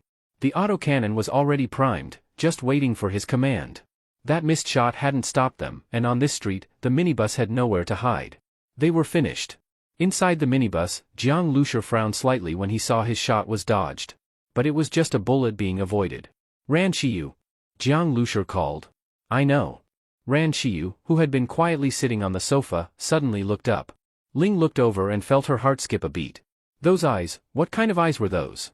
Reflections of countless rapidly shifting fragments seemed to flicker within them, pulling you in uncontrollably. Ling snapped out of it, a psychic ability user? What powerful mental strength. Hong Yue had also been a strong psychic, but Ran Shiyu felt somehow even stronger. Ran Shiyu's psychic strength has grown, even Jiang Lushur could feel the pressure from her mental power. Before fighting Hong Yue, Ran Shiyu had similar psychic power, maybe slightly weaker. But after defeating Hongyue mentally and recovering, her abilities had clearly improved. Already a level 2 psychic user, Ran Shiyu now locked onto the armored vehicle in an instant from inside the minibus, as if space meant nothing. Inside and around the armored vehicle were over 10 spiritual light clusters. In an instant, she had targeted her goal. Inside the vehicle, the autocannon operator was about to fire, until psychic pierce. It was as if a needle stabbed deep into his brain, his mind went blank. Boom! A deafening explosion rang out, but the autocannon's target wasn't the minibus, it was one of their own vehicles. The vehicle was blown into the air and exploded again mid-air. The explosion lit up the night sky. The shockwave knocked Diao flat to the ground. Those who didn't dodge in time were thrown down, and some were critically injured by flying shrapnel. That one shot caused massive losses. F***CK. What the hell are you shooting at? Diao roared. The autocannon operator snapped out of it, staring in disbelief at what just happened. I don't know, he stammered, completely confused. Inside the minibus, Ran Shiyu had already retracted her gaze. Ling saw her eyes shift back to normal as the projected fragments disappeared. You okay? Li Yusin asked with concern. Ran Shiyu held her forehead and gently shook her head. First time trying it. I can't control it well yet. Jiang Luxia was stunned by the scene. Originally, Ran Shiyu only needed to interfere with the gunner so he couldn't fire, but she had actually controlled him, at least in part. That level of psychic power was terrifying. Back when Li Yusin's grandfather and others were trapped at the nuclear power plant, it was due to a mutant beast with similar abilities. It had caused major casualties. Ran Shiyu wasn't on that level yet, but the early form of such ability was there. It's not a big deal, really. That gunner wasn't an ability user, and he was already nervous, so I had an opening, Ran Shiyu explained. You don't have to be modest, Li Yusin said. Her beautiful eyes showed admiration and envy. Ran Shiyu looked delicate, but in the Shuring squad, she was always effective. In that brief moment, the minibus had closed the distance even more. Ing, ram them! Jiang Luxia shouted in his mind. Ing remained calm and pressed a button on the dashboard. V-room. Even the exhaust pipe spat flames. The already speeding minibus accelerated again. In a blink, it was only about 100 meters from the guard squad. Diao had gotten back up, but hadn't had time to fire again. He saw the minibus charging toward them and his eyes widened. It's going to crash straight into them? At that speed, even with all its protection, that's suicide. So many obstacles, were they really planning to die together? At this distance, Jiang Luxia could clearly see the expressions of the guards. He gave a cold smile. Air cannon, fire. Boom! A terrifying explosion suddenly echoed throughout Fallen City. Even the zombies outside the city walls turned their heads and began gathering toward the city. At the center of the explosion, people saw that just as the minibus had rushed within several dozen meters of the guard squad's vehicle line, a formless shockwave suddenly erupted and sent those vehicles flying. Whether burning or untouched, all vehicles were lifted and thrown into the air. The middle-aged man named Diao stood frozen in shock. He could see more clearly than those watching from high rises. As the shockwave swept through, car shells dented inward, glass shattered with loud crashes, and then the vehicles were all hurled forward in the wave, straight toward him. What the hell is this? Diao was stunned. He had already prepared heavily for this minibus, but how the F** at hashtag was he supposed to defend against this? All he saw was the minibus extending a pitch-black barrel. It was normal for an armored vehicle to have a cannon. Why did a minibus have one? This was beyond any normal modification. Boom boom boom. Caught in the shockwave, the vehicles were powerless. The guards, mere flesh and blood, were torn apart like rag dolls, flung, shredded. Glass on the roadside shattered. The hiding survivors screamed and dropped to the ground in fear. Diao had just gotten up, brushing dust from himself, only to be thrown down again in an instant. Even lying flat, shards and debris struck him, piercing his skin. But compared to the guards who were smashed into the ground like bloody sacks, he was lucky. Those men had no time to react, barely breathing, if at all. The spectators, Fallen City survivors, were now completely dumbfounded. They couldn't see the shockwave in the dark, but they clearly saw the speeding minibus, and everything in its path being violently blasted away. It was like a scene from a sci-fi movie. What was happening had shattered everything they thought they knew. They had thought the guards would slaughter the minibus crew like chickens. But instead, it was the other way around. With so many vehicles, so many weapons, armored cars and turrets, the guard squad had been wiped out before even getting a proper chance to fight. Weapons that couldn't be used were no better than scrap metal. All eyes were now locked on the minibus. Who were the people inside that vehicle? At that moment, V-room. The minibus had already sped through the blast zone. Diao heard the roar of the engine closing in fast. He looked up. Driving was a stunningly beautiful woman. On the roof, a young man stood coldly behind a sniper rifle, staring at him. Diao shouted, rolled aside, and sprang up, leaping toward a shop window on the street. The minibus was terrifying, but if he could get into the shop, he could escape out the back door. But just then, a blinding bolt of lightning struck down from the sky. No matter how fast Diao was, he couldn't outrun lightning. Boom! The lightning wrapped around him. His body froze, and he screamed in agony. He saw that the lightning was actually a chain, crackling with electricity. On the other end of the chain was a long blade, embedded in the wall. The chain held him tightly, he couldn't move. Arg! His whole body convulsed, even his eyeballs seemed like they were burning. The pain of electric current surging through his body was unbearable, inhuman. Diao felt that this pain was even worse than the torture he had inflicted on others. A normal person would have gone into shock instantly from this kind of electrocution. But Diao had consumed lots of mutated beast meat, his physical strength was above average even among ability users. That also meant he endured the pain much longer. Jiang Zhuiying held the other end of the chain, watching him with a cold smile. Trying to run? Scared by the minibus and Jiang Liusher's marksmanship, and forgot about the other ability users? Jiang Zhuiying's skin and eyes flashed with silver-white electricity. The chain she held crackled with violent arcs of lightning. Her cold gaze and slight smirk gave off a chilling killing intent. Such a beautiful young girl, yet also a terrifying battle goddess. The contrast was? Are you short-circuiting? Jiang Liusher suddenly commented from the side. Brother. Finish it quickly. We need to leave, Jiang Liusher said. Their display had shaken many. Even the warlords would hesitate for now. But if those warlords felt their interests were seriously threatened, they would act. Got it. Jiang Zhuiying pulled back the blade. The sharp edge sliced across Diao's neck as it returned. The already charred middle-aged man's throat opened with a blackened gash, no blood even came out. Thump! He collapsed hard to the ground, stirring up a small cloud of dust. V-room. The minibus kept moving. At the city gate, some guards remained, but after witnessing all this, they were frozen in terror.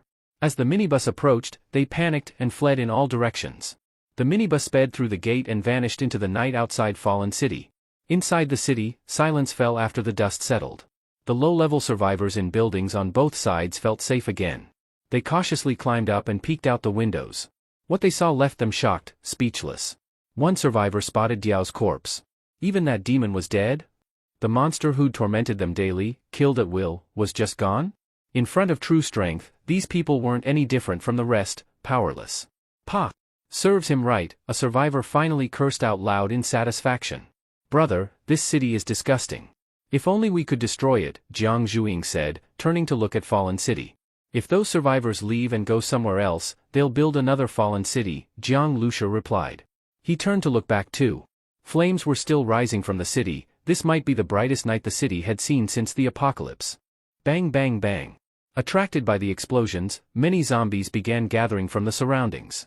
They crazily pounced on the speeding minibus, their ferocious faces pressed against the windows, only to be flung off again by the vehicle's high speed. Ling looked out the window. The zombies were soon left far behind by the minibus, with only their blood-red eyes glowing coldly in the night. We actually made it out, Ling still felt like she hadn't fully processed it. She let go of the handrail she had been gripping so tightly, only to find her fingers were numb from how hard she had held on. But looking at Ran Qiyu and the others, their expressions remained calm. She had tried warning them earlier, but now it seemed she had been overreacting. At that moment, Jiang Liusher and